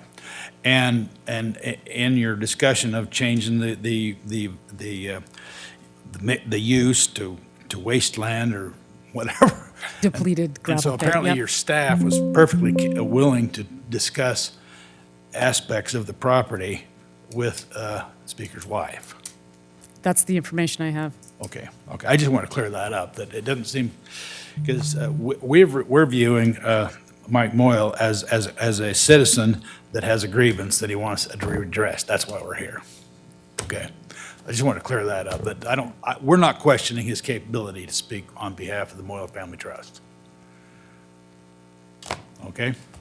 All right, any other questions from the board? I do have some, but go ahead. Well, I just have one, because you quoted from the law, I mean, actually, you read the law. Do you have, in terms of 63-204, do you have the IDAPA rules that implement that? I do not have Administrative Rule 617 in front of me, but certainly we could pull that up. I was just curious, because that's, back to the last item there on 4, Roman numeral 4, croplands retirement or rotation program. I didn't know if in the rules they clarified what that meant in terms of this section of the code. We would have to get you a copy of Administrative Rule 617. Okay. Mr. Chairman, I can help answer that if you would like. It's in Rule 633. Well, wait, let him finish with her, and then you can go ahead. Yeah. Mr. Chairman. Yes. And Commissioners, what I stated in my testimony, of course, was that it's a requirement that we have to actually see that the parcels are still in some kind of rotation. We need evidence. Again, in God we trust. Everyone else needs to bring evidence. And here, we need evidence. What evidence do we have that there is a sequential event of planting or bringing in cattle? They're typically in a crop rotation. You have several crops that you're going to bring in and bring out. There is no term fallow in statute either. So there needs to be an actual evidence that you have a active agricultural enterprise where you would document what in the next season you will be planting, what your yields were, what was the previous yield. Again, we cannot just assign a rotation program to land that is just sitting idle, that has no evidence that is truly being farmed in one fashion or another.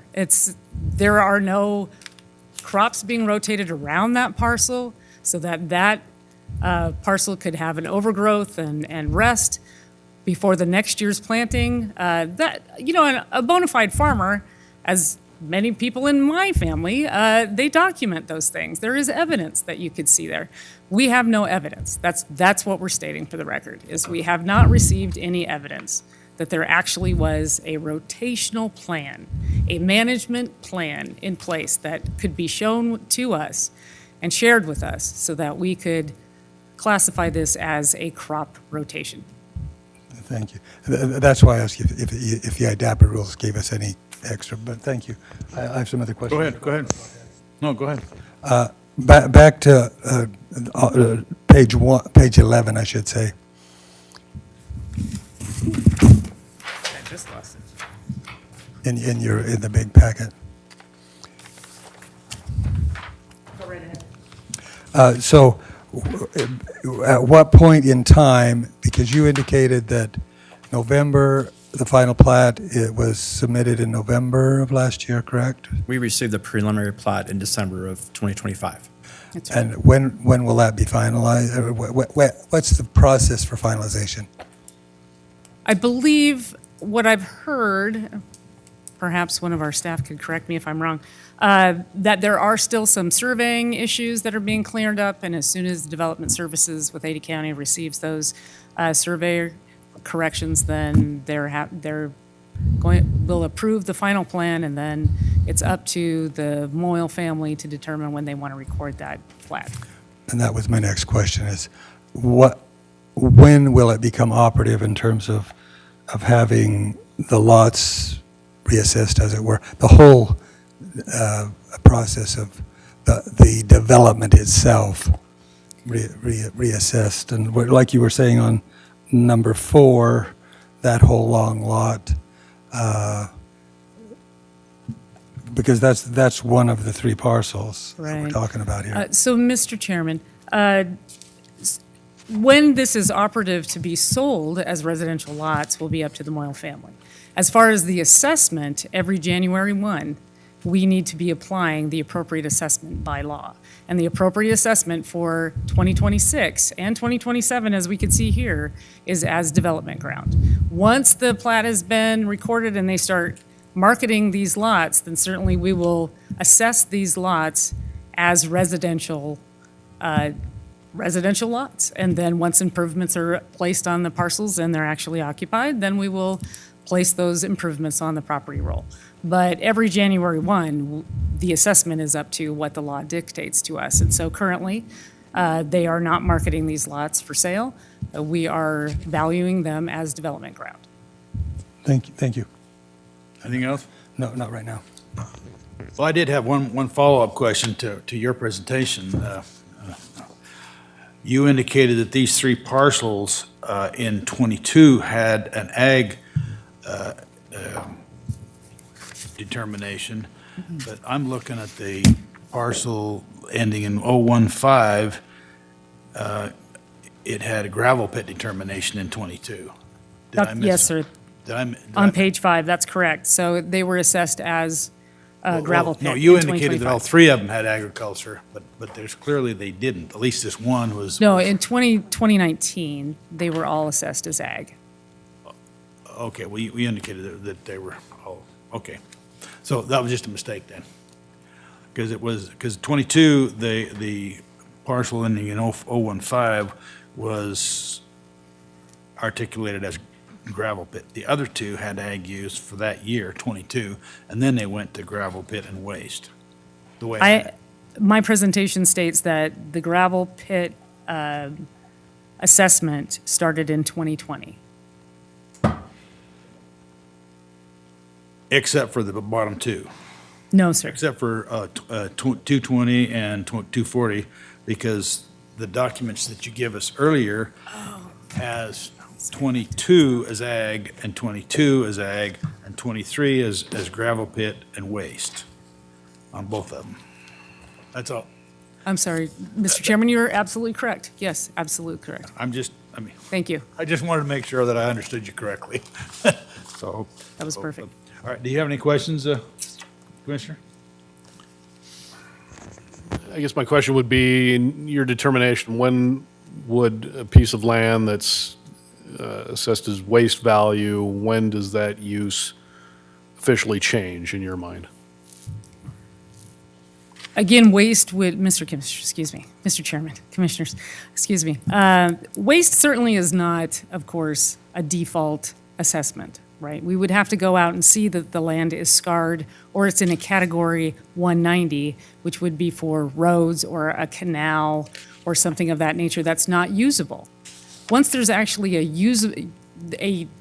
use change to the parcel, then we need to be appropriate to that change of use every January 1. So again, each assessment year stands on its own. Every January 1, we are required by law to put the value at the current use. And if the current use is in development ground because there's equipment and they've put in site improvements and they're changing the lot, then clearly we need to be responsive to that. A depleted gravel pit where they've taken tons and tons of material out of it, certainly that would be waste. That makes sense. But as soon as that changes, then we need to be responsive to that. So again, we're going to reassess every year. If something is legitimately waste on January 1st, but then the landowner changes the use on January 2nd, how is that treated?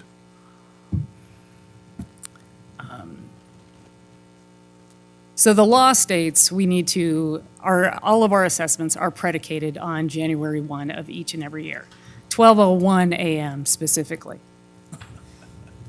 So if it's there on January 1st, then we generally are responsive to that. There are several provisions in law where if material is moved, if equipment is moved in, if something happens like a site improvement exemption goes away or is applied for developments that are actively being sold off, we can, by 63602Y, we could have quarterly adjustments to that assessment. But generally, statute in 205, 63-205 states that all parcels need to be assessed as of January 12:01 a.m., the 1st of January each and every year. Okay, any more? Or do you have a question?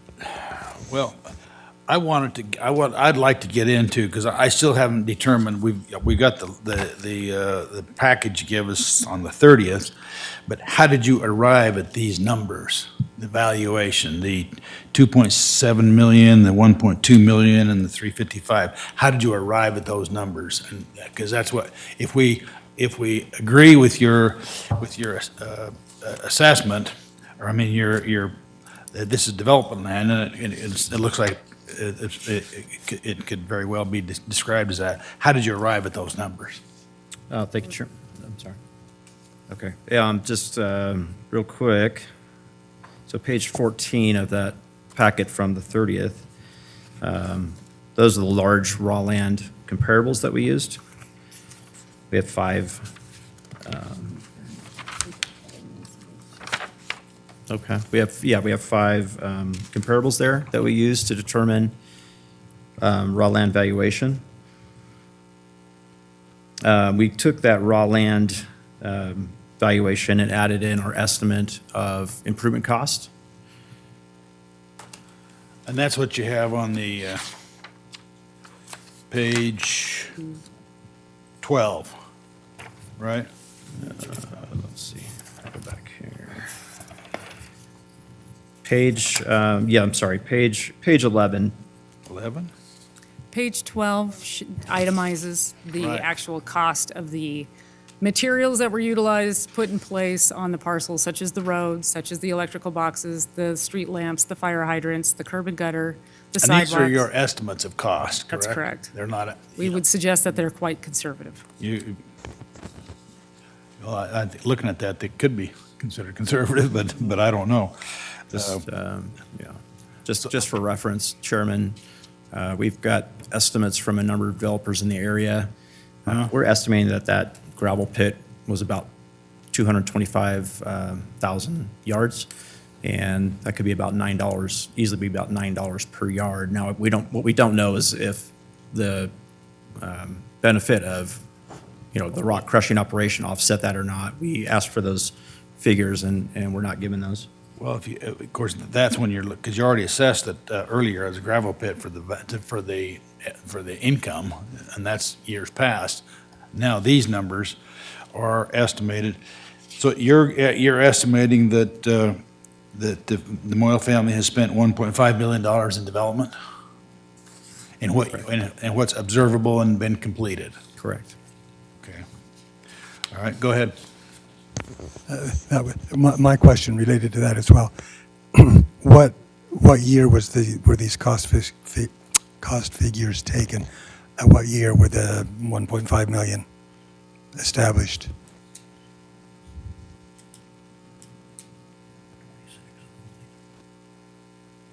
Yeah.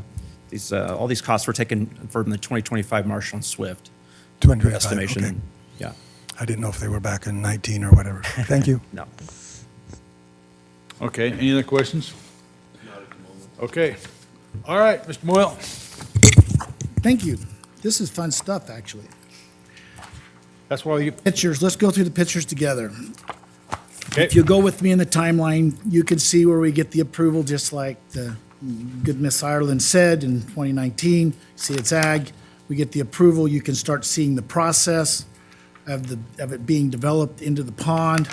21, you can see how it's the whole. 22, you can see, and that's when they start grabbing it all and say it's a gravel pit, and assessments go up accordingly. There was a lag a little bit on to two southern parcels. Part of that, I think, was because of maybe with the January one when they looked at it. I don't understand why they didn't grab it. Maybe there was something there that caught their eye. I don't know.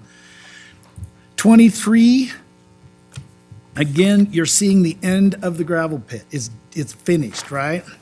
If you look at the next picture, and this is the one I want to concentrate on, page 7. On page 7, this is where Miss Ireland makes reference to my wife and almost accusatorially that she did something wrong, but whatever.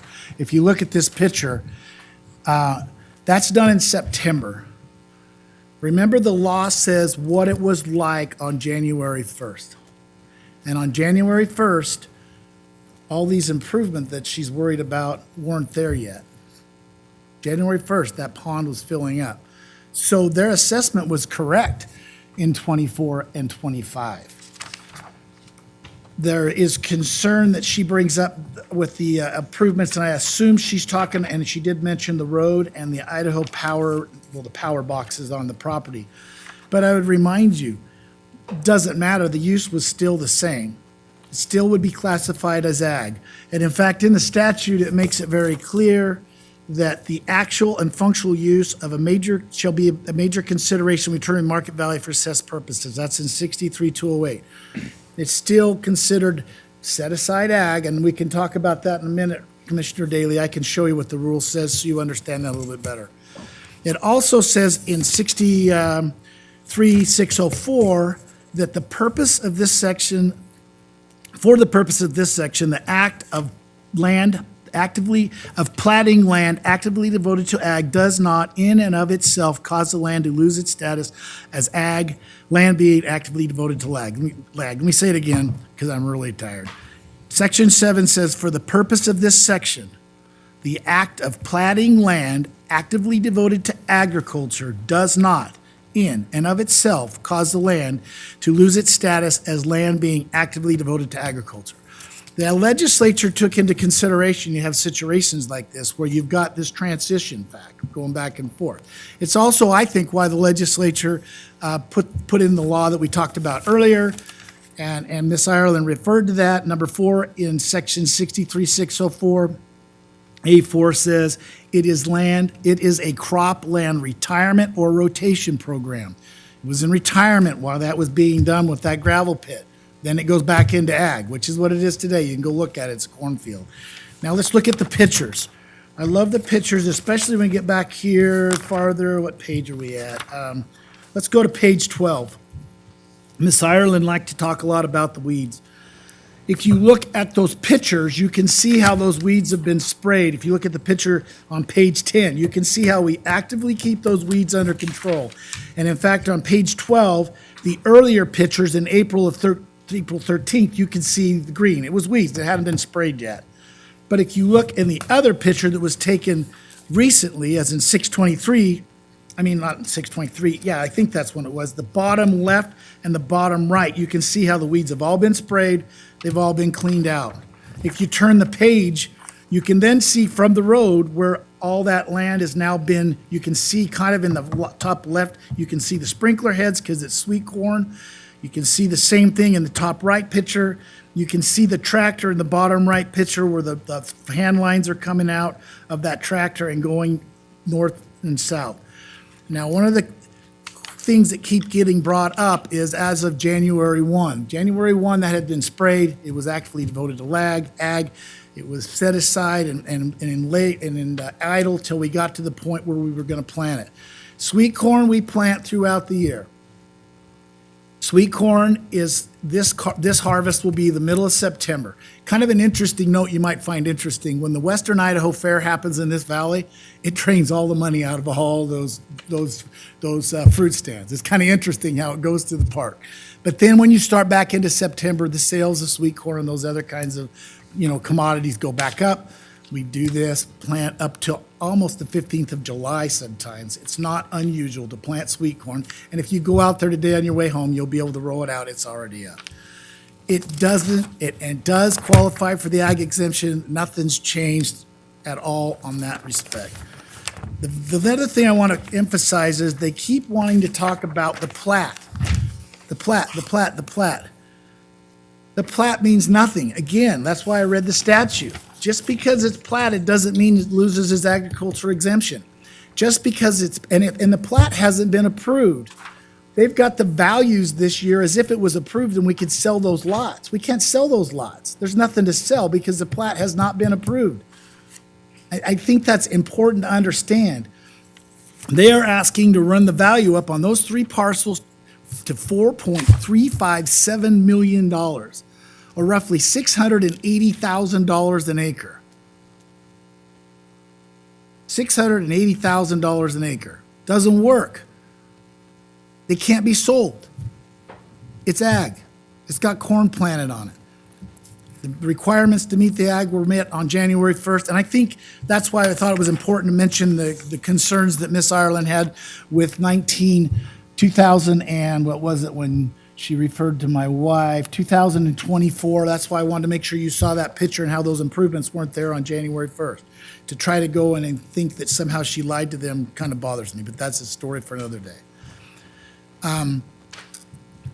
One thing I'd like to talk about too is that southern lot. If you look at that southern lot on the plat that has not been approved, and they talk about how it's going to be worth $400 and whatever $1,000, there's an easement through the middle of that. That parcel. Where the hell's it at? No, it's not that one. Sorry, I can't.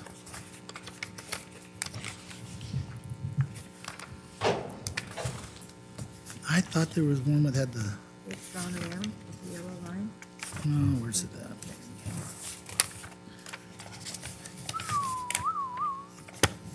There was the picture that shows on page 11. If you look at that lower lot that Miss Ireland thinks is worth a lot of money, that lot, over half of that lot can't be utilized because it's got the irrigation ditch, which you can also see where that tractor's sitting. It's got the sewer lines and the water lines that go underneath it. The buildable portion of that lot, if and when it is ever approved, is limited to the northern half of that lot, which is actually in the other parcel, which is actually more in parcel 220. I understand their concerns and their desire to try to make this developmental land, but it's not.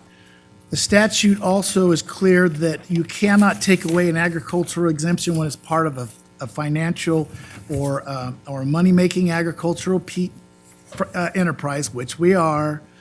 It makes it clear it's the use, it's ag, functional use is ag.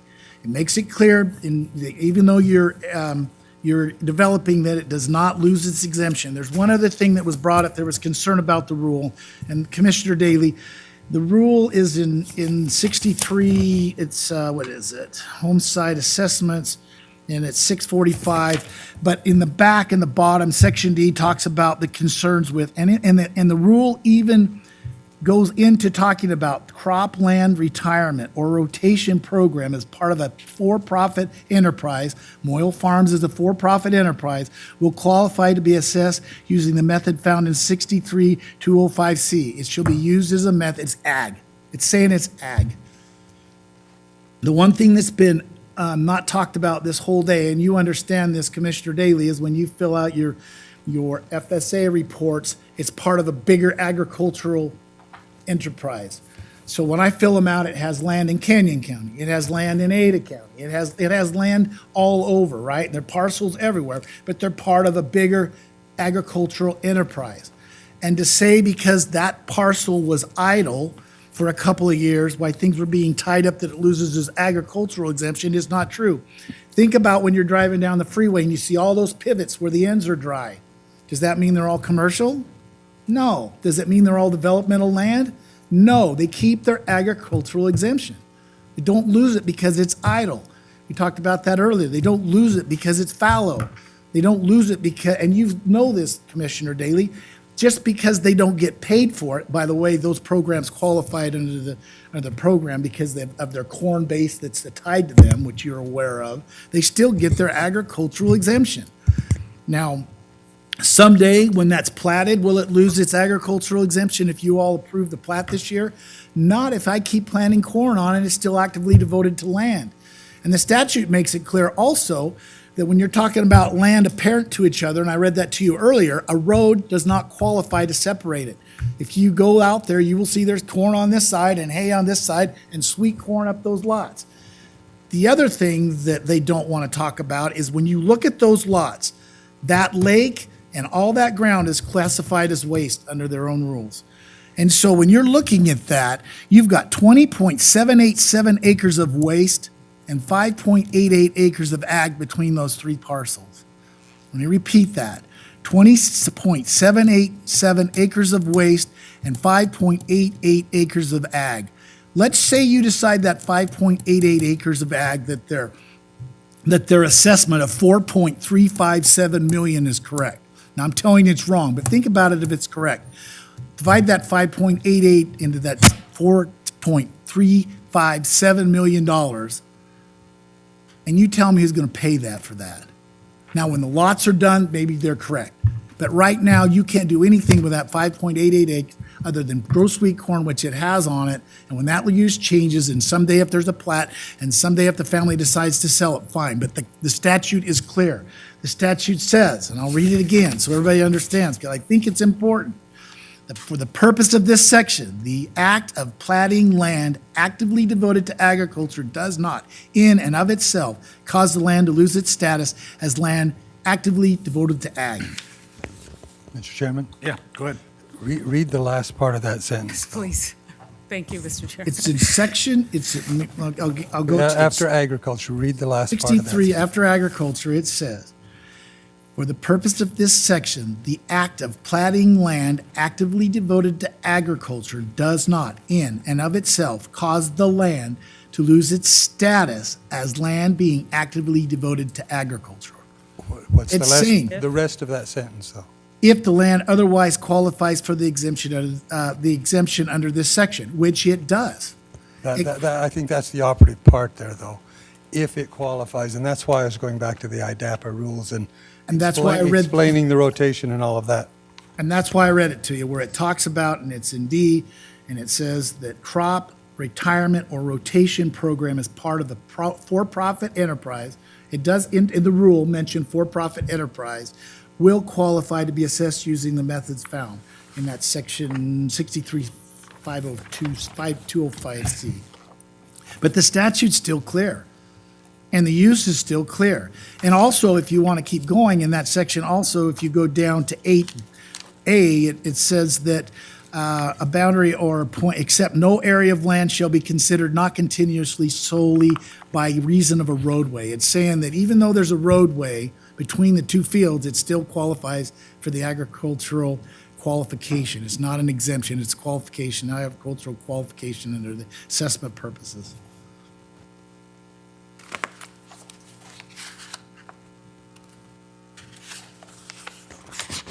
Any more questions? Mr. Chair. Go ahead. So the last assessment that you had, it was assessed as waste? Mr. Chairman, if you look at the assessment notices from 24 and 25, I don't know the breakdown, but they do have a good portion of it in 24 and 25 as waste. I think they have, under what they gave us last time, they have waste at 95.83% of the total of the parcel for parcel 240. They have it at 95.85 for parcel 220, and the same for 015. They were cognizant that when you look at that picture, that all that ground to the right is waste. It's a depleted gravel pit, and they know that that right-of-way on the south is, go back to the other one. They know that that right-of-way on the south is, there's no use either. It's all wasteland because it's the right-of-way for the sewer and water line that goes up under Highway 16. The assessor themselves in 24 and 25 recognized that's all wasteland, and the other was agriculture. So what, as far as your appeal goes, what is your contention that, you're saying 100% of these lots are now ag, or a smaller percentage? Of these 3 lots, I am saying that of the total, 20.787 per their own qualification is waste, and that 5.88 acres is ag, because that's what we've got planted around there. You can see in this parcel, on the right there, on the left of the lake, I can see the equipment there as they're going through, making that back into an ag field, that's ag, and it's planted today. Come on out, we'll go look at it. I'll bring you some corn in September. It's ag. And I'm saying that there's 5.88 acres of ag, and that there's 20.787 acres of waste. Just like it was last year and the year before. Say again where the ag is occurring? Oh, you can't see because I'm looking at that now. If you look at the lake, draw a line, this is the lake. This from here up, it doesn't show you the whole place, it makes a corner around up there, it ties back into the other corner, which is, you can see how it goes around. This is the ag, this is what's planted. When you go out there and Miss Ireland referred to the tractor that's parked here. This is when we plant sweet corn, we like to put it under sprinklers because we can put fertilizer on it and the herbicides and pesticides. It's easier than bringing the ground in, so it's under sprinkled. And that tractor is what's sprinkling it, and that's the 5.88 acres that goes up and around the top of that place. That upper field on the left is currently in corn, and this field here is still in alfalfa, which you see there. And it's interesting that the statute actually refers that you can't use a road to say it's not part of a bigger agricultural enterprise. That's why I read you the statute.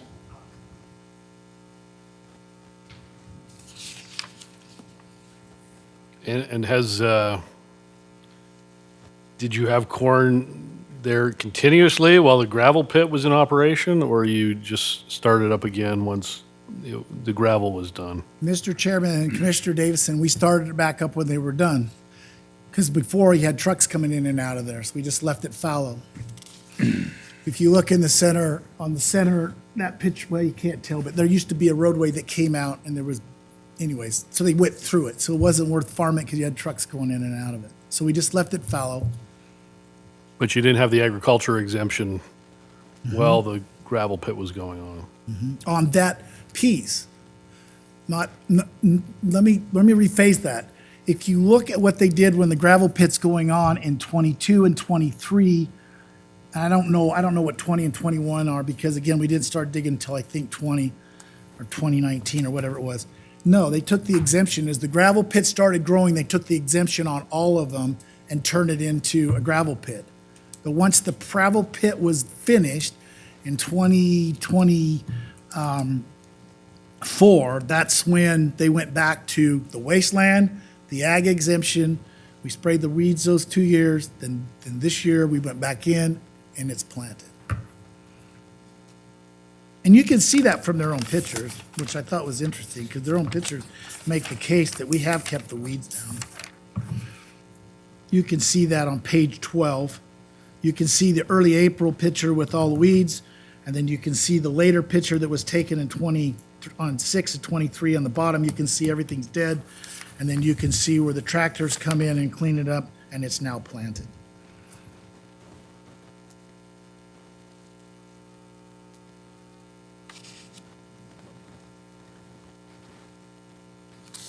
Okay, more questions?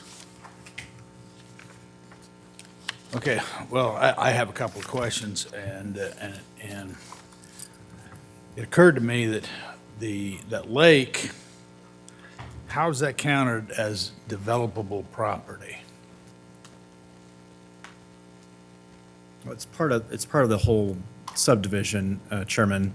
So that lake is a residential amenity. If you look at the documents from that, from the Mink Creek subdivision, I get it's a residential amenity. It's a residential amenity. It is a That's residential amenity, but if you're calculating developable land and as a whole, you can't sell any lots out of that. I mean, that's an awful big amenity.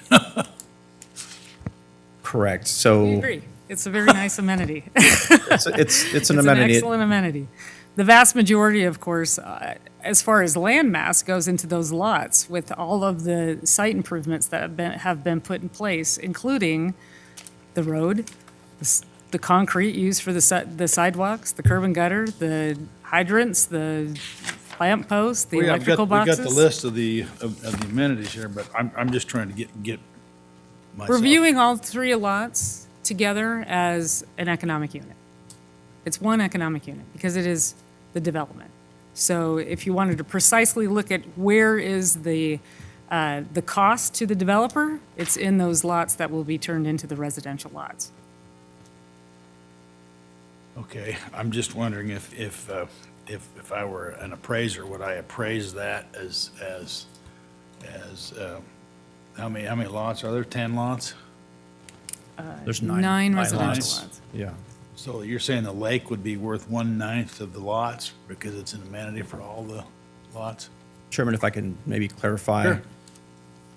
Those are broken down into 3 lots currently. So the way we're valuing that, you're correct. The lots we can't build on that water. So we have adjusted the valuation to meet the, additional value that being on a waterfront lot would bring. So we used other waterfront lots in the market area to value those 9 residential lots that will be in place and sold at some point. So I guess the answer is we had to do it that way because of the way the lots are currently configured. We're not applying a significant value to the lake. Right.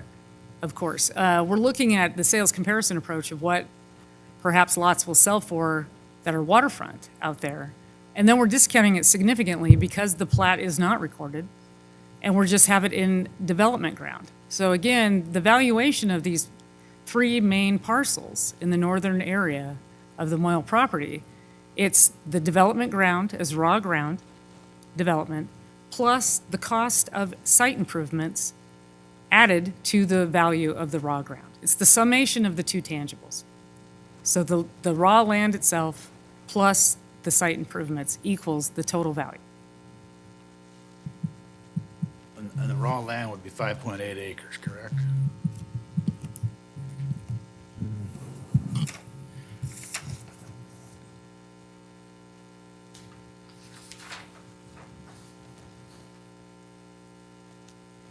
Um, 6.85 is what we have.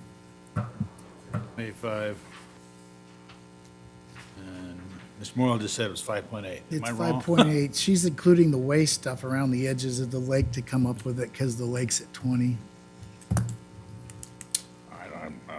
I want you to think about this though, Commissioner. So you've got 5.8, let's give them the benefit of the doubt. We'll call it 6 acres. Who's going to give you $4.357 million for 6 acres that you still have no developmental rights that you can build a damn house on? Nobody in their right mind. They can't make any money on it. They break them. I also want to make it clear what the statute says, because I think we keep forgetting it. 63-208 talks about the commissioners, you all in this meeting, you up there, and it says, it kind of uses it says that the actual and functional use shall be a major consideration when determining market value for assessment purposes. The actual and functional use of this property is not $600,000, $700,000 an acre development ground. It's wasteland for an acre. It's wasteland for a lake and all the stuff around it, and it's farm ground for the 5, in my opinion, from what I think's there, 5.88 acres, it's farm. your assessed value is actually more, I believe, than what's going to be there if we were to plat it and try to sell them as of January 1st. But again, remember, we're talking January 1st is the date you have to look at. And January 1st, there's no plat. And January 1st, it's ag. In January, and last fall, you can go look, we sprayed the weeds, you can see through all the pictures, we kept the weeds down, and once that lake was finished, we left it in fallow for 2 years, and now it's planted in corn. Okay, anything else? Any other questions or anything else you would like to add? Yes, Ireland? Mr. Chairman, Commissioners. As we've stated and provided pictures, photographic evidence of, we have a number of plats out there, a number of parcels that are in raw development ground. We have many that are still in ag, and we have preliminary plats that we are aware of on those grounds. As long as the land is actively being used for agricultural purposes, it doesn't matter if there's a preliminary plat on that land. We will value it based on its use. Once that use changes, and they bring in heavy equipment, and they start putting in infrastructure, it is no longer agricultural property. Again, that's not a default assessment. And that's one of your determining factors is all the infrastructure that's been put in. Yes, sir. Because the infrastructure's put in, because this much has been put in, $1.5 million worth of infrastructure. Is that much been put in? How much it cost to do all that stuff? A lot less than that, was under $1 million for the road. You're a good negotiator. Just for the then. road? No, the road and the sewer and the water was well under that price. Mr. Chairman, what's Doesn't matter curious- because the use is still the Right. same, right? You're trying to say that somehow because there is some improvements put on the side, because that was, again, I want to emphasize, when we got the permit from the city to dig that lake, they wanted the sewer and water and all that stuff put in there, and we couldn't get the permit to dig That's the not what the gravel plat other says. ways. So we committed to them to bring the sewer and water through there, which you see on the south side and on the north, on the west side, the west side, and we lived up to our commitment. Now the lake's done, it's all waste, it's a depleted gravel pit, and the corn's planted back in there, it's now agriculture. And to come up with phony numbers and costing that, I mean, maybe that's what it cost, I don't know, but it didn't cost us that. Okay, any other questions? Go ahead. Mr. Question, just, do we have the documents from the city in terms of what they actually did require? Yes, Commissioner, we do. And what did it say? Well, as a condition of the plat itself, they required that the streets were at the standards of ACHD, and that would include all the other site improvements that they currently have in place on those parcels. So that was. So the sidewalk was a requirement of the plat, the road was a requirement of the plat, street lamps are a requirement of the plat. So as to be developed into residential lots, all of those amenities were required. The gravel pit had a temporary permit. The gravel pit was just there to extract material to create a lake. So you're saying most everything on page 12 would be a condition of approval of the plat? Yes, sir. That is absolutely correct. And I think the most curious here is that those site improvements are expensive. We don't know the exact price that they had to pay to put in all of those site improvements, but certainly they're terribly expensive. What is true is what we look to in statute in 63602 W sub 4, the speaker could have applied for the site improvement exemption. That would have taken off 75% of the value of all the development costs that were placed on those 3 large parcels. That would make a lot more sense than putting in corn after we start July in a very, very dry year. I don't know how long he's going to have water out there to actually sprinkle. That doesn't make any sense to me. But certainly, if he applied timely, he could have received the site improvement exemption, which a great many developers receive in Ada County. And that was approved by the legislature almost 10 years ago. That would have been perfectly applied to this, and certainly in You made reference to something like that at our hearing on the 30th, and we didn't quite get into it. I wondered what that was, and that's what Sure. it is. That's exactly Site what it is. improvement, That's correct, sir. Yes, absolutely. So the site improvement exemption is for parcels that are actively being developed in development ground. A plat does not require to be recorded. It's just land that is not in any other use except for they're putting in a development.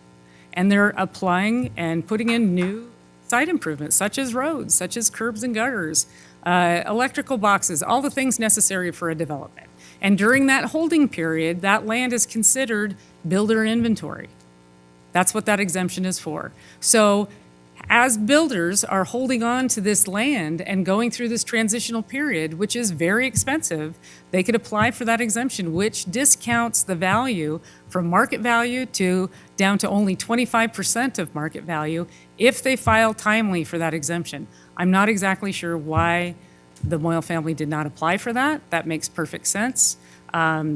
If you choose to put this in ag, there's a very low yield on asphalt. There's a very low yield on lake.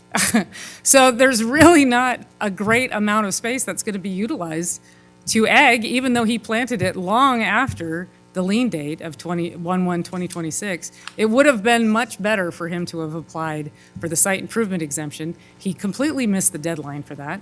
What is the and so- deadline for that? I'm sorry? What is the deadline for that? Deadline is April 15th. April 15th, okay. But certainly in 2027, I hope he does. Okay, any more Mr. questions? Chairman, The use hasn't changed. I didn't go apply for the developmental discount because it's not developmental ground. It's agricultural ground. The requirement for the road and those services were part of getting the conditional use permit, and our intention was always to go back to ag, which we did. Nothing changed. To go ask for a developmental discount on a piece of property that, in our opinion, all those improvements were put in solely to get the permit to dig the gravel pit, which is now waste ground.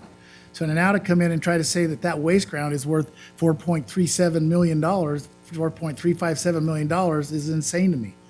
We didn't apply for it because our intention has been and is today to go back to ag. It's planted to corn. Come on out. I'll show you. And as of January 1, it still hasn't been approved as a plat. You're asking for ground at almost $1 million an acre for dirt. The rest is waste. $680,000 or something like that, close to $700,000 an acre. Come on, man. You can't sell it for that. And you can't sell it today anyways because plat hasn't been approved. It's ag. The actual and functional use shall be a major consideration when determining the market value for assessment purposes. 6308. It's ag. It's planted to corn. It meets every qualification of any other farmer that grows sweet corn or anything else. It wasn't planted late. It was planted on time. The weeds were kept down all spring. The weeds were kept down the year before as per their maps. We have lived up to our commitments. We put in the infrastructure that was a requirement for the conditional use permit. We lived up to our agreement, and we put it back to ag, which was always our intention, because we don't want neighbors back there. Mr. Chairman? Yeah. So you're saying, again, whether it's fallow or those other things, you're anticipating putting that lake back into functional agriculture?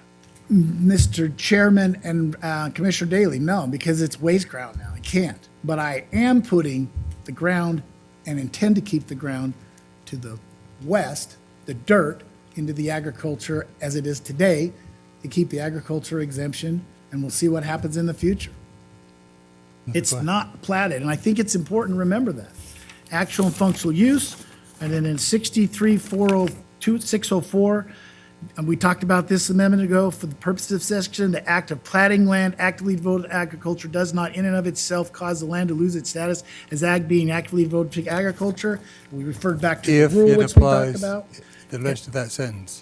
You want to keep reading it, if you want me to read the fast. If the land otherwise qualifies for the exemption under this section, which it does, and it also states in that same section in 8B that the road could not be considered continuous solely by the reason of roadway. You can't use a road to say it's not contiguous to other agricultural purposes.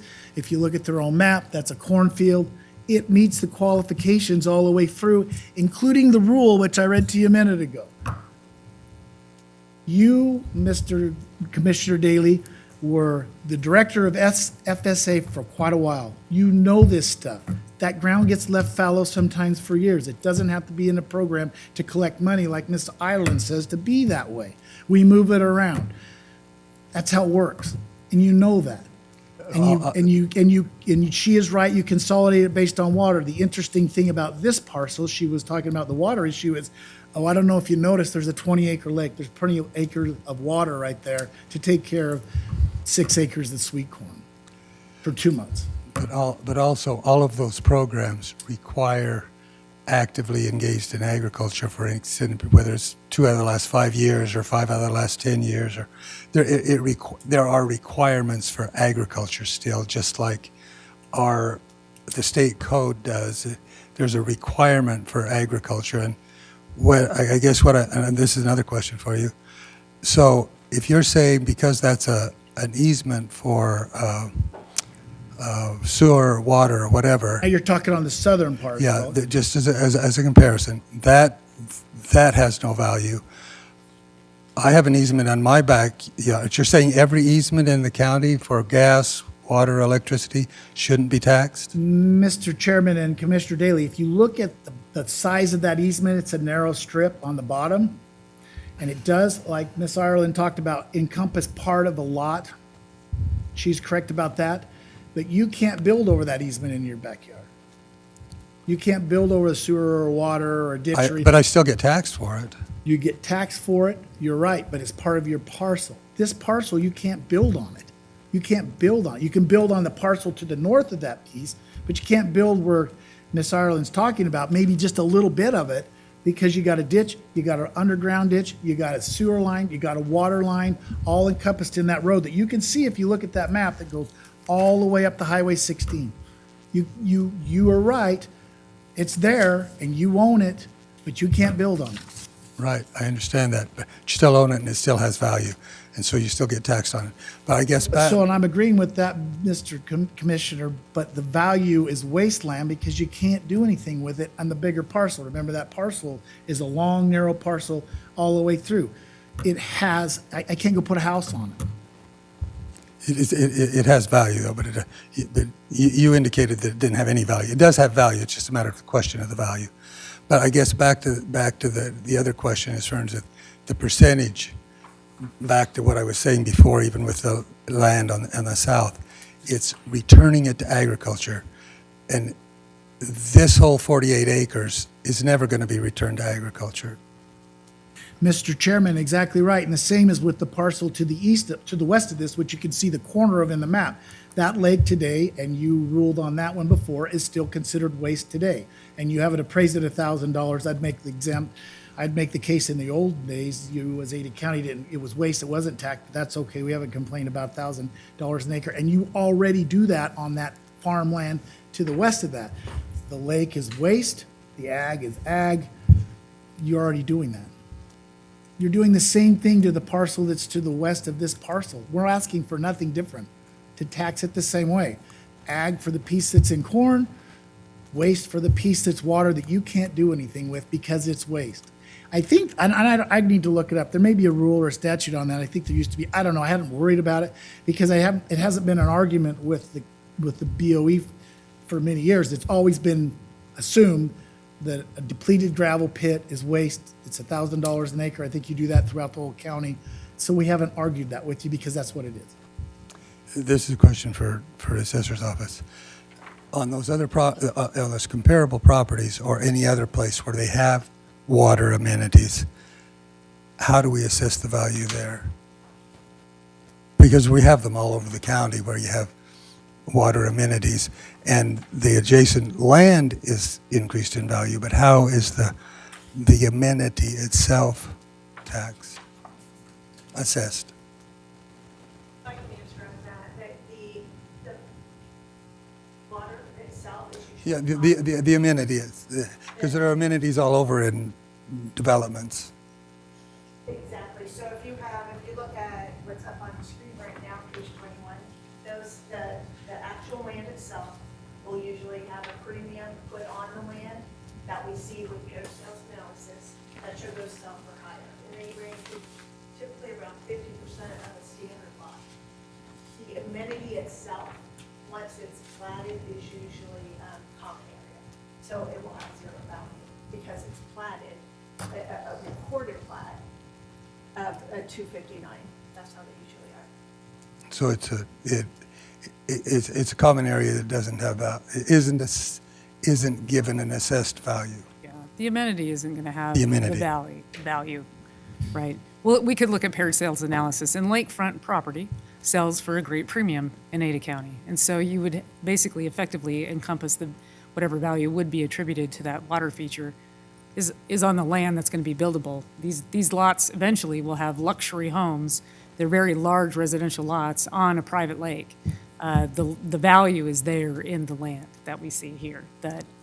Correct. That's where I was going. It's not the lake itself, not the amenity itself. The amenity enhances the residential. The value of the. That's right. Commissioner Daley, I guess the way we'll look at it is that the value in that water is spread across those 3 parcels now, because that's the way it's currently platted. Once, like Kathleen said, once that final plat is done, that will become a Common area. common area, correct. But right now, we have to value it this way. We spread that value out across those 3 lots. Even though the vast majority of the value is in those 9 lots, we still have to account for the water as an amenity, because that's what it says in the preliminary plat. It is a residential amenity. That's really the question I was asking. How do you assess it? And that's how you assess it. Correct. Till it's developed and you sell the lots. They then take that away and it's common area and has zero assessed value. Correct. Thank you. Okay, any other questions?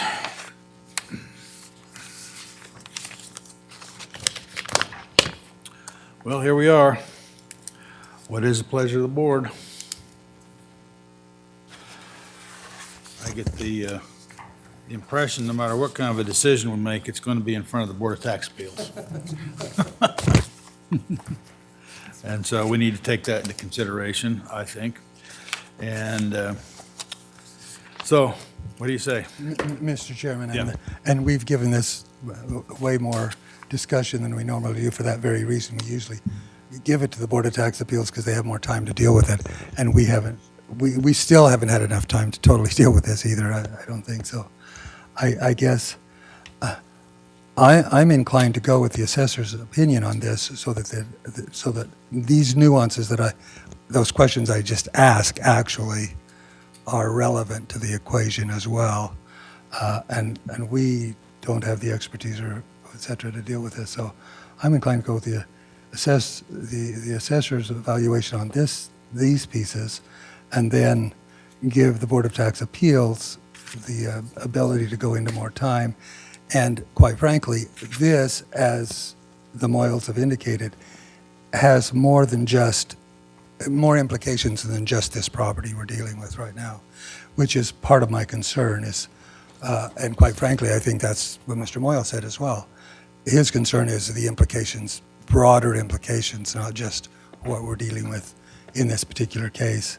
So that would be my inclination. I don't know what the other two feel, but.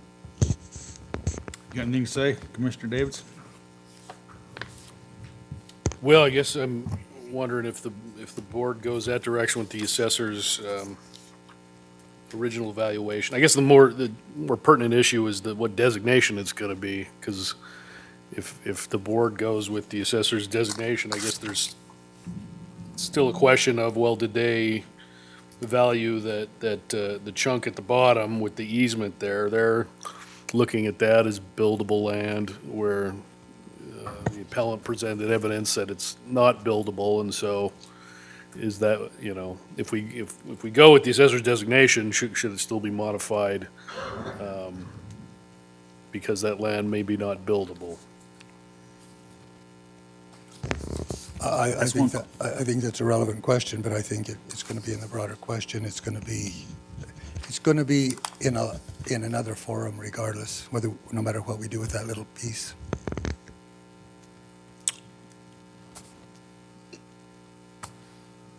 Did you have an idea?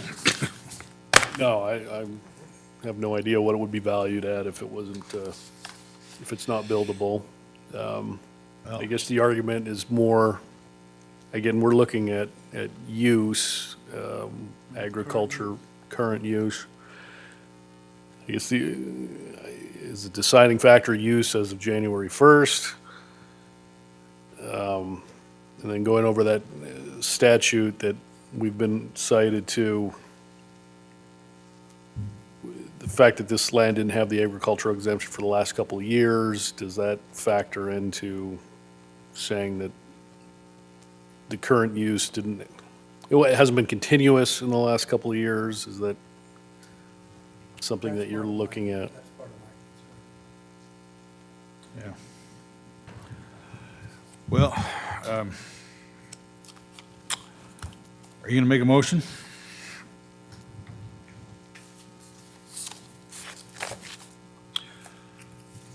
All those areas can and will be hashed out at the Board of Tax Appeals because, like I say, doesn't matter what we do here, there's going to be a Board of Tax Appeals discussion.